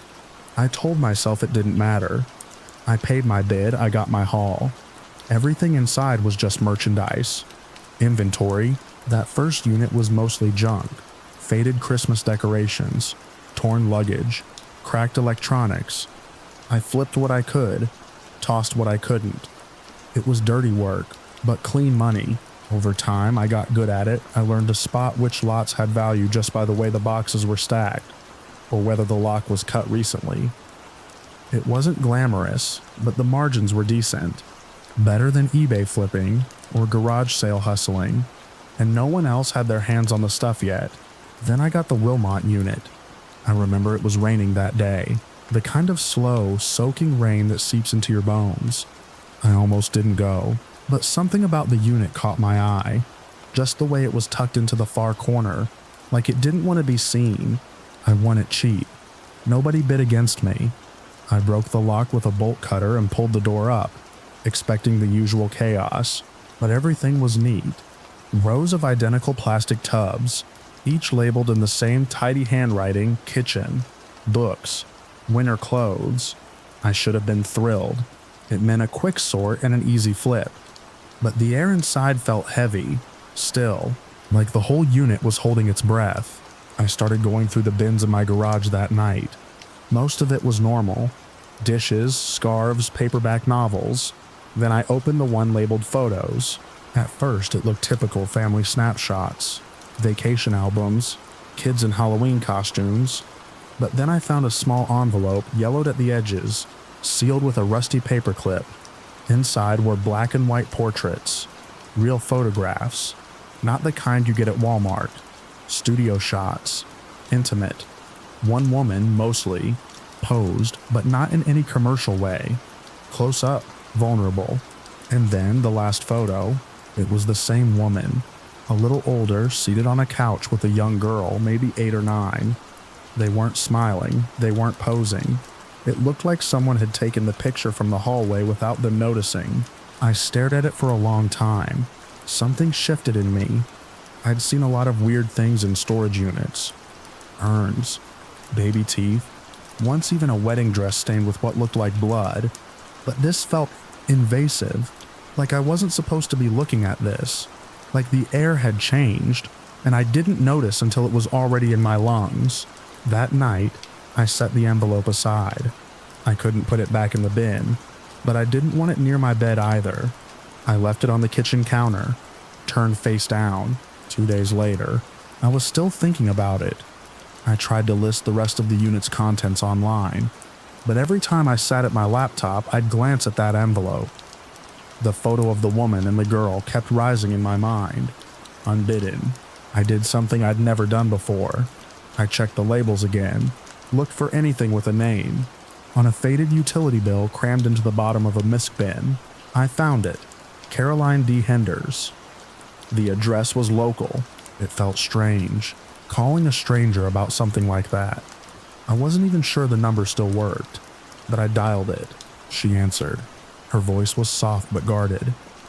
I told her my name and that I'd bought a storage unit and I had something I thought belonged to her. There was a long silence.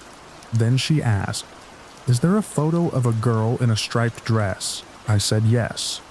I said yes. We met the next afternoon. I didn't expect her to look the way she did. She was older than the woman in the photos, but still carried herself like someone used to holding it together for everyone else. Her hands trembled when I handed her the envelope. She didn't open it, she just held it against her chest. She offered me money, cash. She'd brought it in a paper envelope like a tithe. I told her no, I couldn't take it. I don't even know why I said it, but it felt like taking the money would poison something. She just nodded, eyes glassy, then turned and left without another word. That night, I didn't sleep, not because I was scared, not in the traditional sense, but because something had cracked open in me, and I didn't know how to close it again. I kept seeing her face, not just in the photo, but when she held the envelope. The way she looked at me like I had brought her ghost back in a paper bag. I didn't go to any more auctions for a while. I told myself it was just a break, but then a month passed. Then two. I started noticing how many of the things I had lying around had stories behind them. Photos, postcards, journals. I'd always thought of them as clutter, obstacles to resale value. Now I couldn't throw them away. I started looking for return addresses, names. I began writing letters. Some never replied. Some addresses were dead ends, but a few wrote back. A man in Phoenix cried on the phone when I told him I had his mother's wedding album. An old woman in Fresno mailed me a hand-knit scarf after I sent back a shoebox of her son's childhood drawings. I never charged anyone. It wasn't about being noble. It was just that once you see that look, Caroline's look, you can't unsee it. You can't make it a transaction again. Eventually, I stopped bidding on storage units altogether. I still sell things online, but if I find a personal photo, I don't see merchandise. I see someone who once held a camera and thought this moment matters.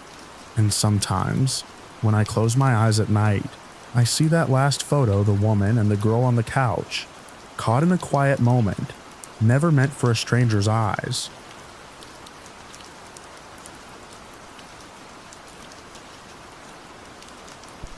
I first noticed the way sound carries in this building on the afternoon. The listing went up. I had just finished hauling another box into the apartment when my phone buzzed a message from a guy named Steve asking if the item I'd posted was still available. The place smelled like cardboard and fresh paint, and the street noise drifted up in a steady hum. I remember thinking that the whole move felt like a clean start. I didn't know yet how quickly that sense of safety could bend into something else. We arranged the transaction in the clipped, simple language people use on public platforms. He agreed to meet later, said he preferred picking things up himself. When he asked for my address under the pretext of checking driving distance, I didn't hesitate. His profile looked normal enough. A few reviews. Nothing strange. I sent him the building number and went back to unpacking. It felt like any other exchange in a city where everyone buys and sells just to make life a little easier. Late in the afternoon, I waited at the corner we'd agreed on. The air had that early evening warmth clinging to it, carrying the scent of street food from a cart down the block. A car slowed as it approached, then circled the intersection without pulling over. The windows were tinted, and I couldn't make out the driver. The vehicle looped around again, this time lingering at the stop sign before rolling on. My phone stayed silent. After a few minutes, I walked back inside and assumed the deal had collapsed, the way so many small transactions do, quietly and without explanation. Over the next few days, I forgot about it. The apartment settled into its own rhythm, the hum of the elevator shaft behind my wall, the occasional footsteps above me, the soft rattle of the radiator even when the heat wasn't running. I learned which neighbors came home late and which ones left early. It was an ordinary, mildly anonymous building, busy enough that no one noticed anyone else for long. One night, after I had spent hours rearranging furniture and wiping down counters, I stepped onto the balcony to cool off. The street was calmer than usual. A few headlights swept past, casting long shadows on the opposite wall. I stayed out there until the breeze went cold and then went back inside, locking the door out of instinct. The lock clicked in a satisfying way, firm and final. For a while, that sound meant something. Dark settled in fully before I went to bed. I remember waking to a small sound I couldn't place metal on metal. Faint but directed. It wasn't the elevator or the pipes. It had a slow, deliberate rhythm to it, like someone testing a boundary. I sat up, trying to separate the noise from the building's natural creaks. When it came again, closer and clearer, I recognized the latch on my front door. Struggling against pressure, I froze. I could hear the scrape of a tool working at the lock, a soft tug followed by another. The door didn't burst or slam. It eased open with the careful control of someone who had planned each movement. A draft slid down the hallway toward my bedroom. I slipped out of bed and shut myself in the small interior room at the back of the apartment, heart thudding hard enough to feel in my teeth. I pressed my ear to the door and listened. Floorboards murmured under weight. Not rushing, not searching, just a steady progression from the entry toward the main room. Then a voice, low and unmistakably deliberate, speaking my full name from the threshold. Hearing my name in that space, spoken by someone I had never met, split the night in two. It wasn't shouted, it was offered calmly, as if the speaker expected me to answer. I backed into the corner of the room and pulled my phone from the drawer. My hands shook so badly that I dialed wrong twice before getting through. The emergency operator's voice came through steady and practiced. I kept mine low, describing only what I knew. Someone had forced my door open. Someone who knew my name. Someone inside the apartment. I heard movement again. Slow steps turning back toward the exit.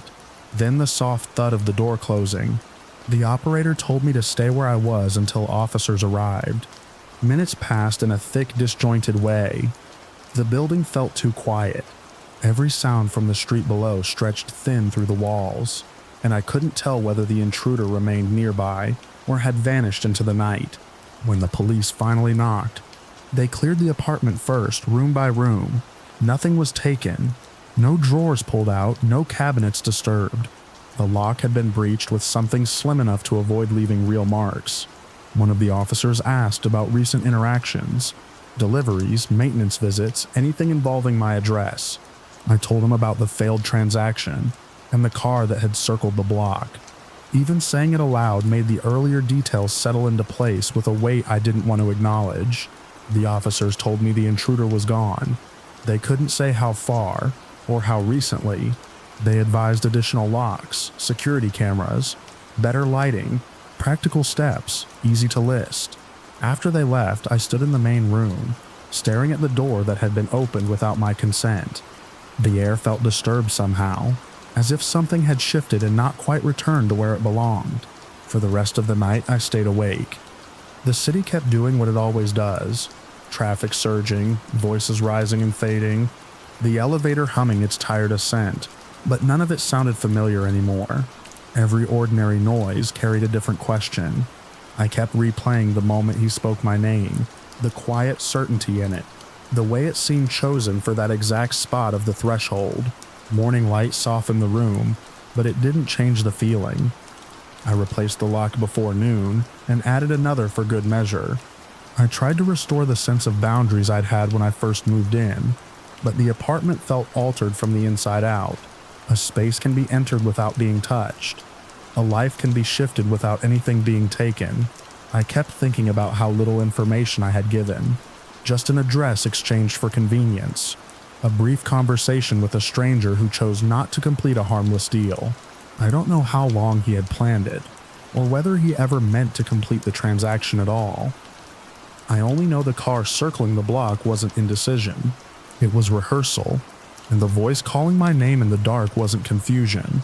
It was recognition. I moved out not long after. I didn't wait for a second incident. The new place is smaller, older, and farther from the city center. But I learned quickly how fragile certainty can be. There are layers of privacy we hand out without thinking. Small details we assume are too ordinary to matter. Sometimes they are. Sometimes they're exactly what someone needs. Even now, when I check the locks before bed, I still pause at the door and picture that moment, the soft click of metal giving way, the careful steps, the quiet that followed. I listen to the hallway for anything out of place, a breath, a footstep, a voice calling me from just beyond the threshold.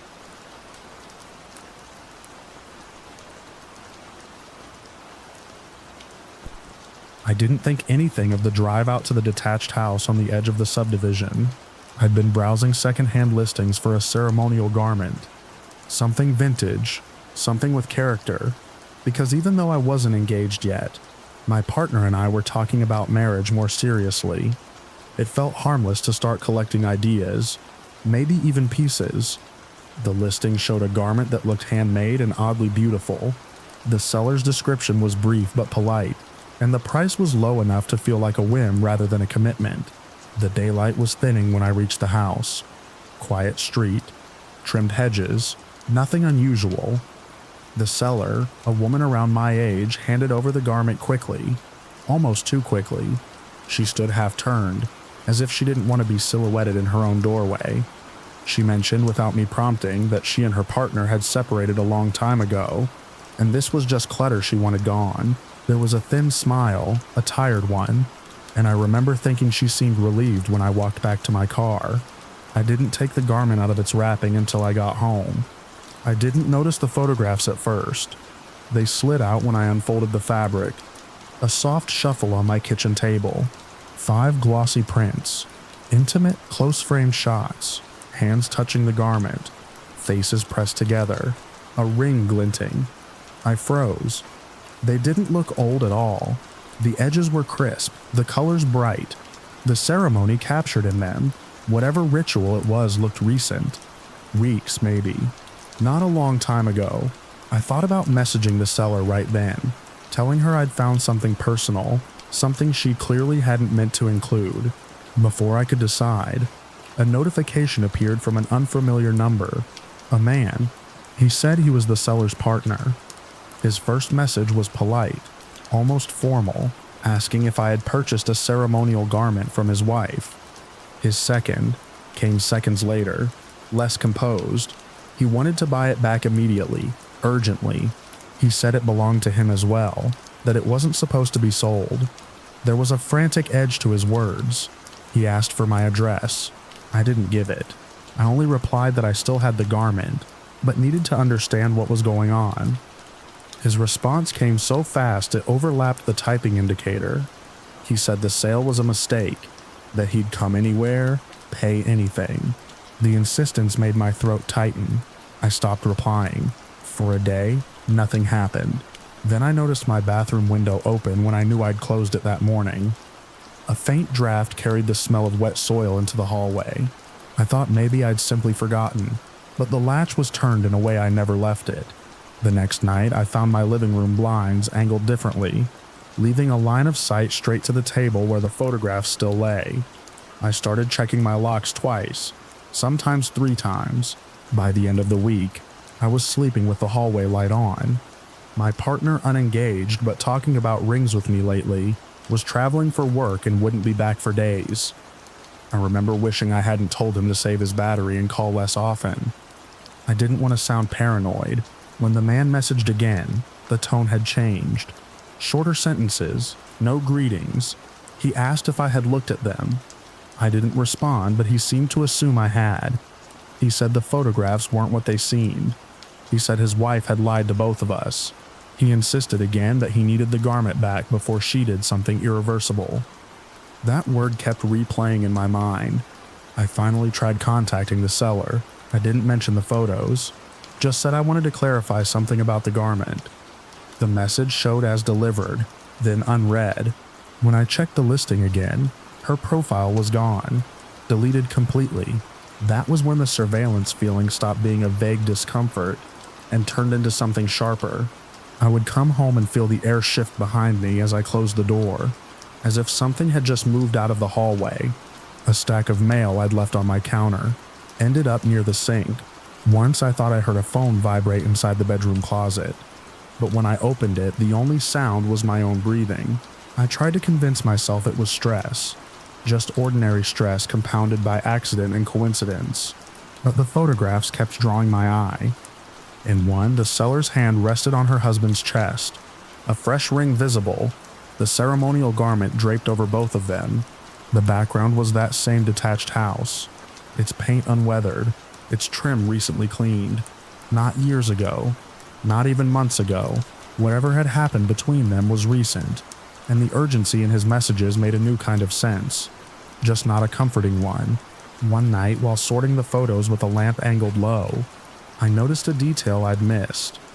In the corner of one image, the reflection in a window showed the husband looking over his shoulder mid-ceremony, not at his wife but at someone behind the camera. His expression wasn't joyful, it was taut, wary, almost pleading. I dropped the picture when I realized the reflection of the photographer didn't match the seller's outline. Someone else had taken that shot, a third person I'd never seen. I decided to return the garment somehow, just to end whatever this was. I told the husband I would leave it at a public place, a cafe near a main road. No meeting, no exchange. He replied once, just a single word, please. I packed everything into the wrapping except the photographs. Those I placed in a separate envelope in case I needed proof of anything later. At the cafe, I left the bundle under a chair on the patio and walked away without looking back. My phone buzzed about 15 minutes later. A message. It's not here. Then another. Did she get to you? I didn't return to that cafe again. Over the next days, the disturbances in my apartment escalated in tiny but undeniable ways. A cabinet door left open. A light switched on in the spare room.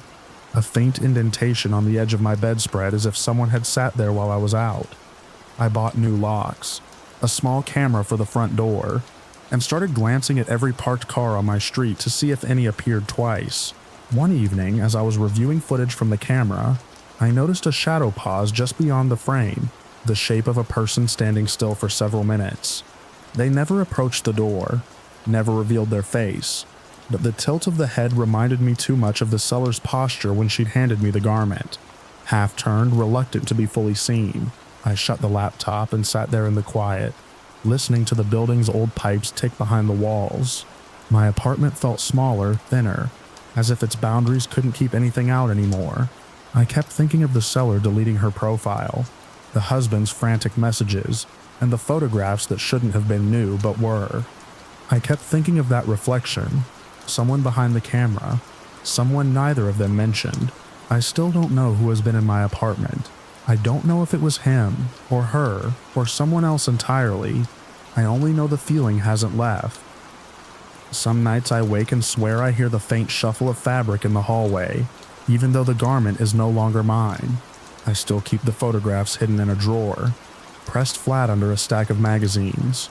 I've tried throwing them out twice, but both times I pulled them back before the bag reached the chute. They feel like the only proof that any of this happened, that the boundary between their crisis and my life was crossed in a way I never agreed to. I tell myself the locks are stronger now. I tell myself no one has a reason to come back. But every so often, when I'm brushing my teeth or locking the balcony door, I feel the air shift again.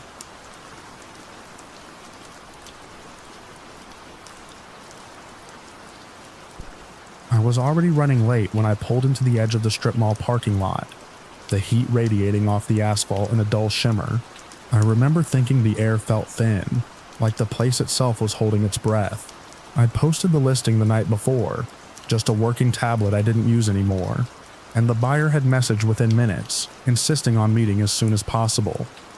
I needed the cash, and I didn't want to think too hard about why, so I parked beneath a crooked light pole, powered the device on to show myself it still worked, and waited. The first thing I saw was the tiny red glow on the buyer's chest. A camera, clipped where a name tag might go. He didn't bother to hide it. He strode up with an espresso in one hand, phone in the other, angling the lens toward me like he was documenting some discovery. I've seen that posture before.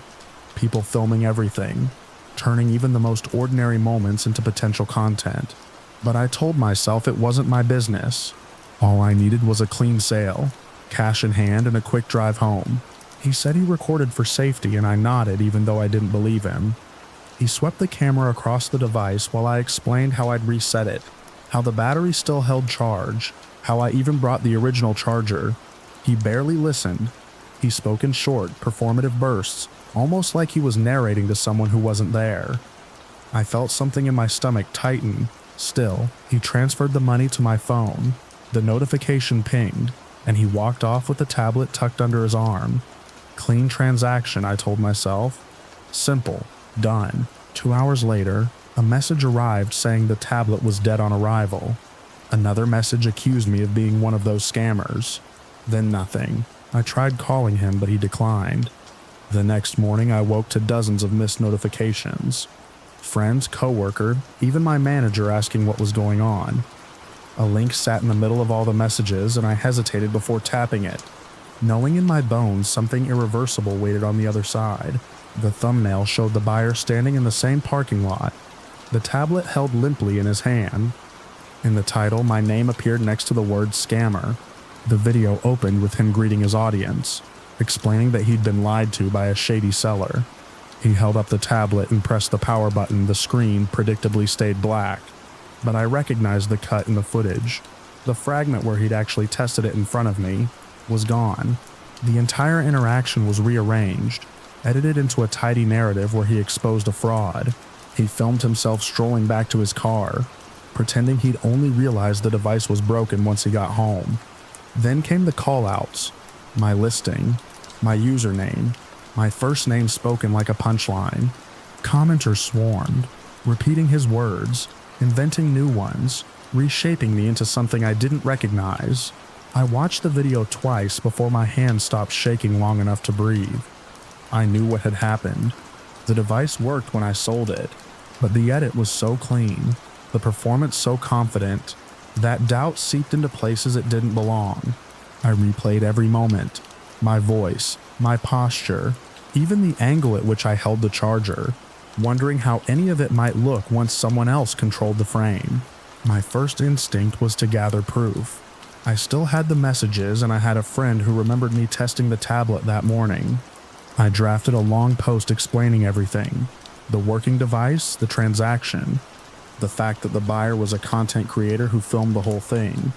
I attached screenshots, timestamps, receipts. I wrote and erased and wrote again until the explanation felt airtight. When I finally shared it, it drifted into the feed like dust. A few acquaintances liked it. One or two replied with sympathy, but the wave of accusations didn't slow. They grew heavier, angrier, more imaginative. People demanded I refund money I didn't have. Others speculated that I ran a whole network of scams. Some messaged my workplace saying my behavior reflected poorly on them. My manager called me into his office, folding his hands and carefully asking what exactly is happening online. I explained everything, but I could see confusion in his eyes, a quiet calculation he didn't bother to hide. The buyer posted a second video, framed as an update. He acted wounded, disappointed that I was doubling down. He inserted a clip of himself tapping the tablet against his palm like a broken toy. He zoomed in on the blank screen. He laughed at how these scammers always try to twist the story. That laugh sank into me like cold water. I attempted one final defense, a screen recording showing the device powering on just before I left for the parking lot. I had filmed it earlier out of nervous habit, worried the battery might die mid-sale. It should have been enough. It wasn't. People claimed the recording was fake, that I'd doctored the timestamp, that it wasn't the same device. A few asked why I was fighting so hard if I had nothing to hide. The longer I defended myself, the guiltier I seemed to them. Online logic is a maze where the exits move as soon as you find them. My manager reassigned my duties while the situation cooled down. Friends stopped tagging me in things. One unfollowed me quietly. Another told me they didn't want drama spilling over. Nothing physical happened to me, yet I felt as if I'd been pushed outside the edges of my own life. Every attempt to speak turned into more noise, more speculation, more fuel. After a week, the buyer posted a behind-the-scenes video titled "How I Handle Confrontations." He explained casually that conflict drove engagement, that viewers loved a good twist, that sometimes you had to lean into the drama. He never mentioned me by name in that one, but he didn't need to. He described how sellers get defensive, how exposing bad actors helps the community, how not everything caught on camera looks suspicious until you spot the context clues. He smiled at the lens like it was a collaborator, and I realized then he had never intended to buy a working device. The purchase was just raw material. For a long time, I tried to keep living the same routine. Coffee in the morning, bus to work, lists and meetings, and the slow trickle of tasks. But the quiet moments became unbearable. I would catch myself replaying the first video, examining the frames where my hands appeared. I'd pause on the angle of my face, noticing how the compression blurred my expression into something I never meant to project. Strangers commented on the way I stood, the way I breathed, the way I stepped away from the buyer at one point, as if those micro movements revealed a hidden truth about my nature. My world narrowed. I deleted my old accounts. I stopped answering group chats. I let messages pile up from people asking whether the scandal had blown over. I told my manager I needed time off. He nodded, relieved, as if my absence solved something for him. Weeks passed before I dared step into another parking lot. It was late afternoon, the sun draining out of the sky in slow strips. The air had the same thinness as the day of the sale. I stood there, watching cars drift in and out, each one a sealed-off world. I thought about how I had ended up in this quiet pocket of my life, reduced by a lie shaped into a performance. What unsettles me most isn't the video or the comments or even the consequences. It's the way the buyer looked at me through the lens, like he already knew the story he needed me to inhabit, and all I had to do was breathe in the wrong place. I replay that moment sometimes, the tiny red glow on his chest, the way it flickered as he moved. I tell myself it was just a camera, just a device like any other, but in memory it feels like something else, something that watched not just what I did, but what I would become once framed correctly. I wish I could say the noise faded, that people forgot, that the truth resurfaced, the way truth is supposed to. But what remains is quieter and harder to name, a constant awareness of how easily a person can be rearranged by someone else's narrative. I carry it with me now, in the same way you carry the memory of a sudden fall, your body never fully trusting the ground again.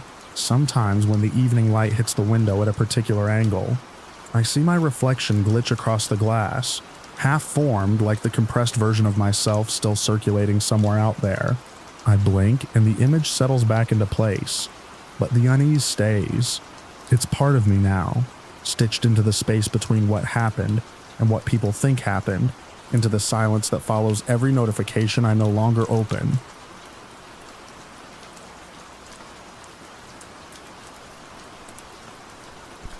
I didn't think much about the end table when I sold it. It sat in the corner of my apartment like a leftover from a life I'd already stepped out of. A piece of furniture my ex and I had bought during a weekend when we still believed in permanence. By the time I posted it online, the place felt stripped down and echoing, and the table was just another object waiting to be pushed out the door. The buyers arrived one quiet afternoon, a pair who barely made eye contact but moved with a practiced efficiency. They lifted the table, inspected the joints, nodded at each other, and carried it down the hallway before I could even finish locking up. Their small talk felt like filler, a kind of noise that kept me from noticing how relieved I was to see it go. Only later did I understand what I'd really given away. At first, I didn't plan on seeing their building. After the sale, I caught myself retracing the beams of sunlight across my empty living room, feeling something tug at the back of my mind. The table had belonged to a different version of me, and maybe that was why I searched their address in my messages and drove past their apartment complex the next evening. I told myself I just wanted closure, but when I saw the table sitting outside their door, resting on a blanket, legs disassembled, price tag taped to its top, something inside me tightened. They weren't keeping it. They were flipping it. There was nothing illegal about reselling furniture, but the sight left a sour aftertaste. I had imagined the table tucked into someone's home, absorbing new routines. Instead, it sat like a patient undergoing an evaluation, waiting for the next set of hands to pass it along. The hallway was dim and smelled faintly of carpet cleaner. No one noticed me. I walked past as if I lived there too, pretending not to glance back when I reached the stairwell. Even then, I didn't understand why I returned the next night, and the next, slipping through different entryways, never getting close enough to be caught but always near enough to see the cycle continue. Each time I visited, the table was in a new position, leaning against a wall half wrapped in bubble plastic, or gone entirely for a day before reappearing with a fresh sticker. It wasn't until a week later, while clearing out the last drawer in my apartment, that I found the envelope thin, folded, and blank, wedged behind a stack of receipts. I recognized the texture immediately. It was the same kind I used when I tucked emergency cash into strange places during the final months of that failing relationship. I stared at the envelope for a long time before opening it, and discovering it was empty. That absence pried something open in my memory. A faint recollection of sliding a few bills into the underside panel of the table, thinking I'd retrieve them later, but never remembering to. The table had been my hiding place, and I'd sold it.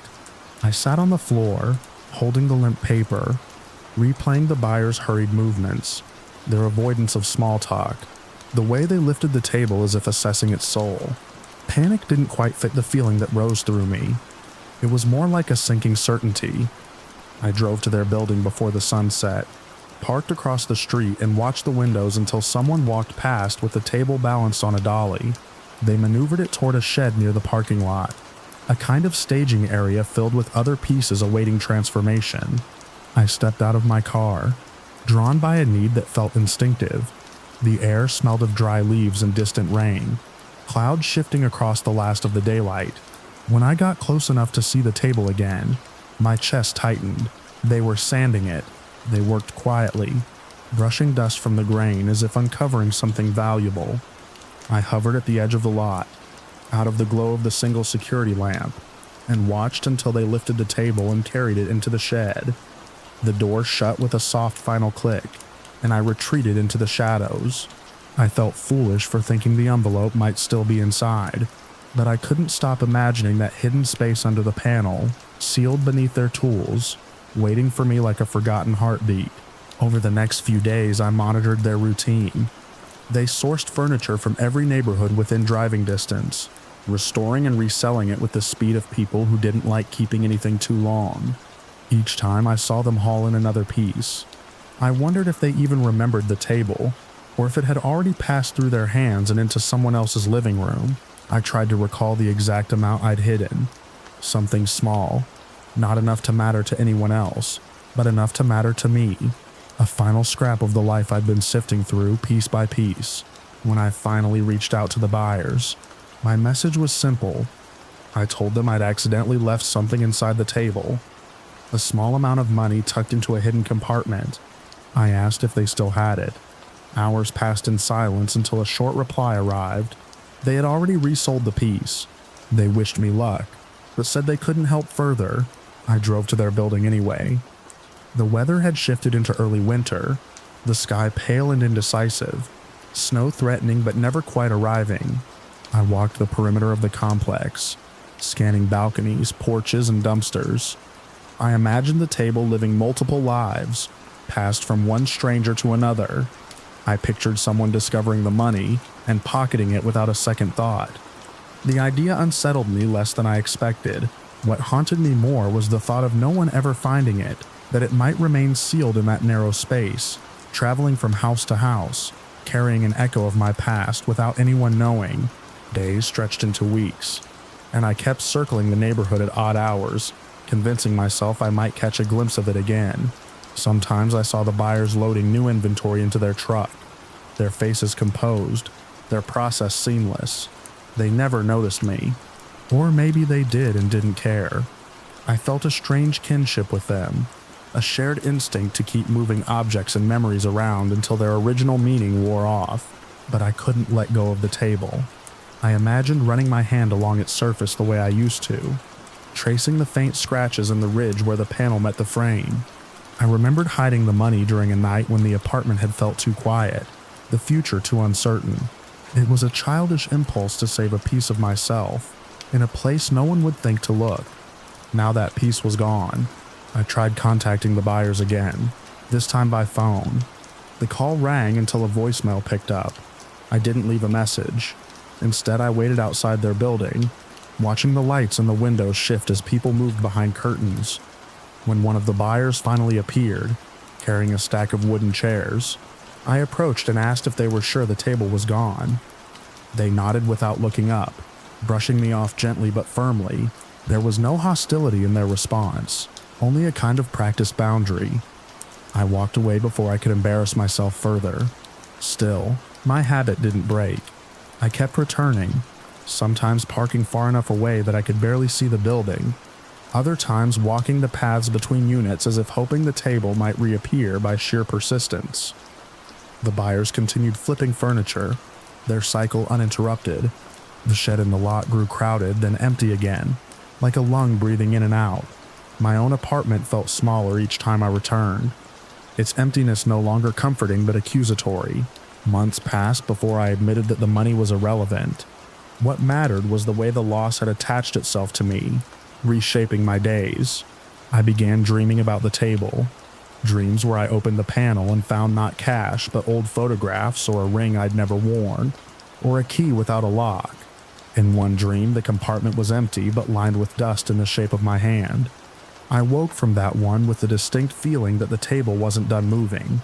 Sometimes during late-night drives through residential streets, I caught myself scanning porches and garage sales, looking for the curve of its legs, the grain of its surface. The world was filled with near matches, pieces that could have been it from a distance but dissolved into disappointment up close. I didn't know what I'd do if I ever found it again. Maybe I'd open the panel and confirm the emptiness, or maybe I'd leave it untouched, preserving the mystery that had followed me for so long. I still think about the buyers too, their efficiency, their detachment, the quiet way they transformed cast-off items into something sellable. I wonder if they ever noticed the small notch under the panel, or if they dismissed it as a manufacturing flaw. I imagine them sanding over it, sealing it beneath layers of varnish until no one could tell anything had ever been hidden there. Now when I drive through their neighborhood, I no longer stop.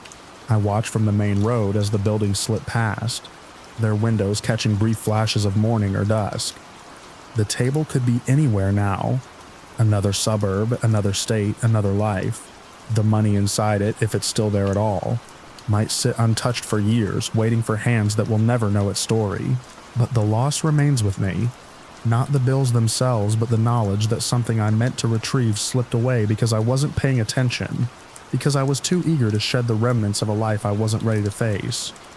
That mistake follows me quietly, reshaping the corners of each room I enter, sharpening my awareness of every object I decide to keep or let go. Sometimes when I pass a row of suburban houses at dusk, each porch light flickering on one by one, I picture the table resting inside one of them, just out of sight. I imagine it holding its secret through every resale, every new owner, every moment when someone runs a hand along its surface without knowing what lies beneath. And I imagine the compartment still closed, still waiting, still carrying the weight of what I left behind.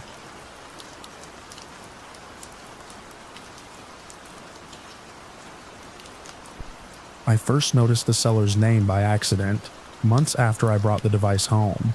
By then, the quiet tension of my new job as a caregiver had settled into a steady rhythm of early mornings, late returns, and long stretches where silence felt like a room I lived in. Curiosity had become both habit and companion. It was harmless then, at least I thought so. I was just looking for something simple, something secondhand that would make the place feel less bare. I didn't expect it to follow me the way it did. The device arrived wrapped in thin plastic that smelled faintly of someone else's house. It was small, matte, the sort of gadget people buy for convenience and forget in drawers. I remember testing it on my coffee table, expecting nothing more than a flicker of static. Instead, a clear image clicked to life, a kitchen I didn't recognize. Sunlight stretched over linoleum. A chair rocked slightly as if someone had just stood up. At first I thought it was a demo feed left behind by the manufacturer, a sample reel meant to show off clarity. But the light in that kitchen shifted in real time. A curtain breathed with the wind. Somewhere off-screen, a door shut. I should have boxed it up right then. Instead, I sat there, watching the static movements of a stranger's morning. I told myself it was a temporary mistake, a technical glitch that would resolve once I rebooted the system. But rebooting changed nothing. The same kitchen returned, the same soft scrape of movement. I kept watching, telling myself I needed to understand the malfunction before I contacted the seller. The thought of bothering them with something I could diagnose myself felt intrusive. Ironic as that was, days passed. I learned the rhythm of that kitchen, the way people learn a weather pattern. A woman mid-30s maybe, moved in and out of frame. Sometimes a child's voice echoed faintly from deeper inside the home. Their lives unfolded in clipped corners of the frame, and the guilt that tightened in my chest never managed to untangle the pull I felt. As a caregiver, I spent my time tending to intimate details of other people's lives, and something about that familiarity blurred the line between attention and intrusion. I kept the feed open in a small window on my laptop, like background noise I didn't admit to listening to. The first sign she sensed something was wrong came quietly. She walked into the kitchen one afternoon and paused in the center of the frame, her hand hovering above the table. She didn't move for several seconds. Her head turned slightly towards something beyond the camera's view. The air changed in that subtle way that happens when someone becomes aware they're not alone. Then she left the room without touching anything. After that, she appeared less often. When she did, her movements were clipped, purposeful. The kitchen lights stayed off more. The curtains closed earlier. Even the child's voice seemed to drift away, as though the house itself was drawing inward. Weeks later, late at night, I was scrolling absent-mindedly through a social media platform, trying to unwind before bed. That's when I found her account. A public post, short, tense, described an invasion of privacy she didn't yet understand. Someone is watching us. I can feel it. Comments beneath hovered between sympathy and dismissal, but her tone wasn't vague paranoia. It was measured, the kind that grows from small, repeated signs. My chest tightened as I scrolled. She mentioned strange flickers in her devices, the sense of being observed. Nothing close to proof, but enough to make her uneasy in her own home. I closed the app, but the words stayed with me long into the night. The next morning, the feed from the device glowed like it always did, but something in the frame was different. A small object sat on the kitchen table, shiny, metallic, placed with intention. She walked in not long after, stopping just short of the chair. This time she didn't hesitate. She looked directly into the lens.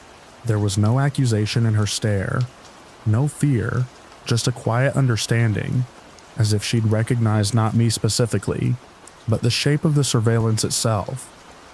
Then she reached forward and switched off the room's main light. The feed dimmed to a murky blur. I closed my laptop. I didn't open it again for 2 days. When the package arrived, its timing felt impossible, though the shipping label told me it came from her address. Inside was the device, wrapped more carefully than when I had received it. There was no note, only a small abstract drawing pressed against the inner flap of the box. A series of intersecting lines forming an enclosed shape, like a boundary reinforced again and again. A warning without words. A return of ownership. A request for distance. I left the box sealed after that. I didn't try to contact her. I didn't resell the device. I placed it on the highest shelf of my closet and closed the door gently, as though sound might travel through cardboard. For weeks, whenever I walked through my own kitchen, I felt the faint echo of her stillness. The moment she paused, sensing something just beyond her field of view. Mutual discomfort became the quiet tether between us. She had given back what I should never have kept, and in doing so, she erased whatever thin connection I'd imagined existed. Even now, when I come home late and the house feels too quiet, I think of that last look she gave the camera. Not frightened, not angry, just done with being seen, and I try not to imagine what it looked like from her side of the glass.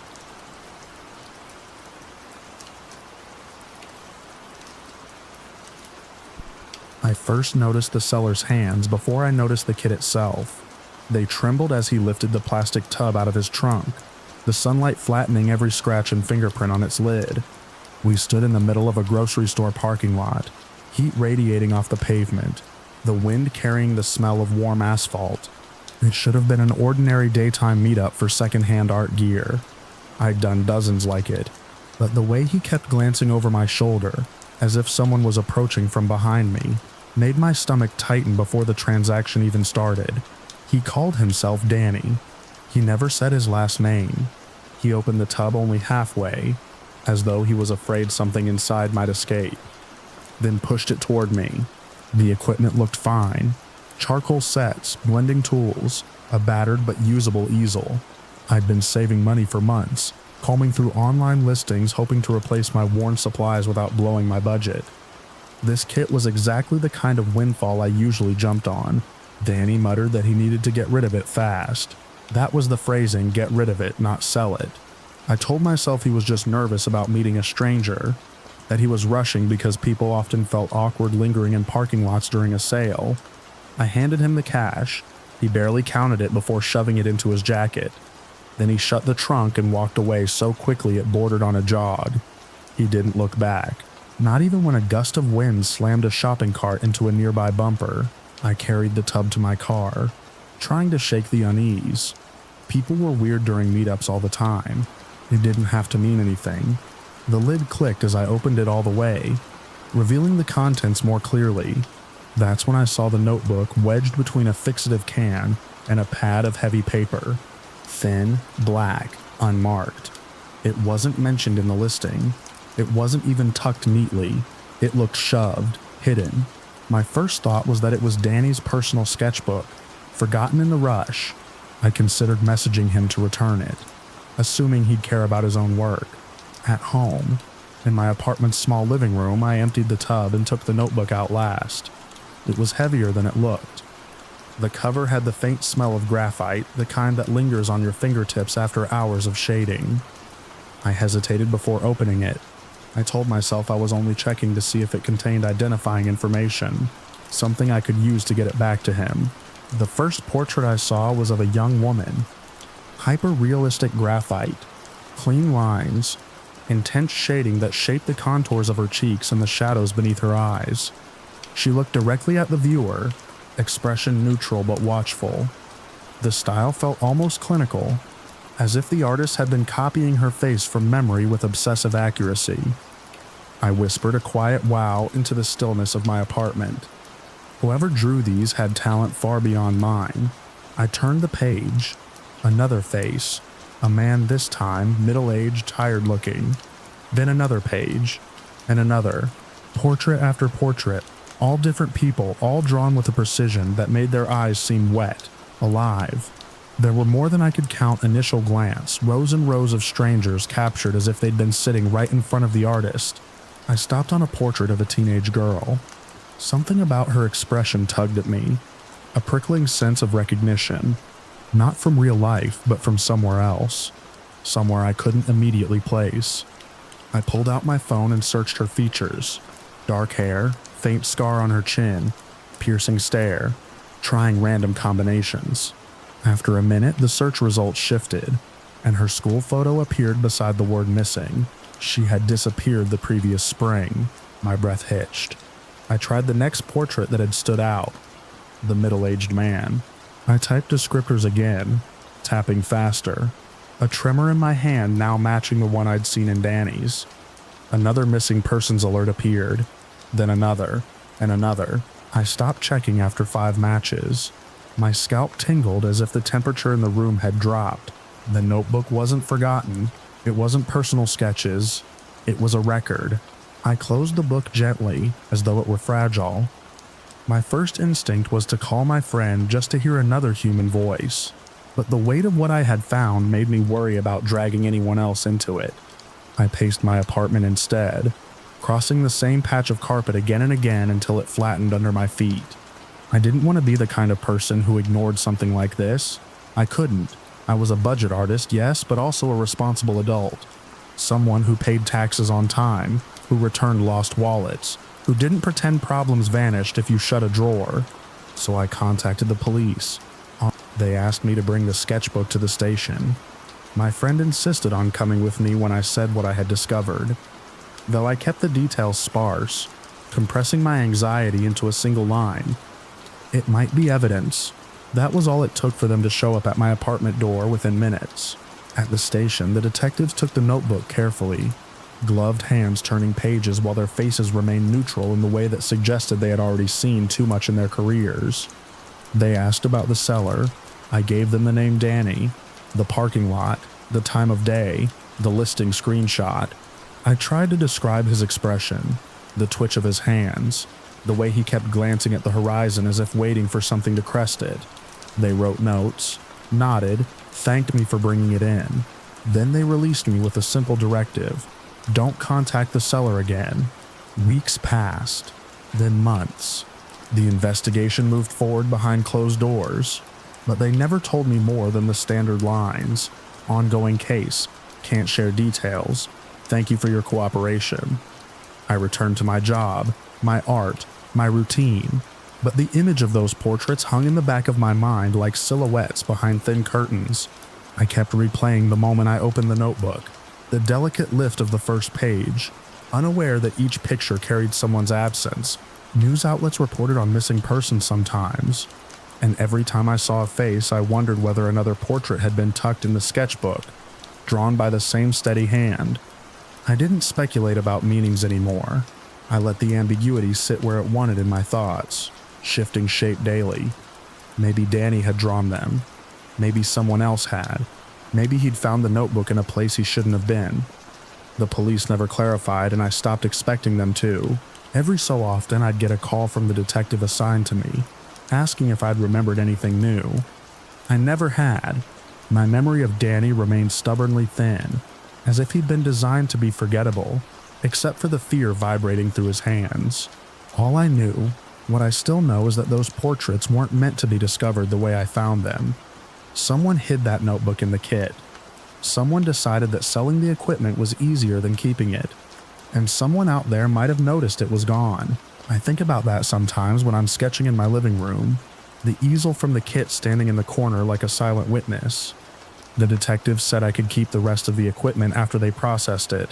Nothing else in the tub was suspicious. Still, I use it sparingly. It feels strange to create art with tools that once held a secret I never asked to inherit.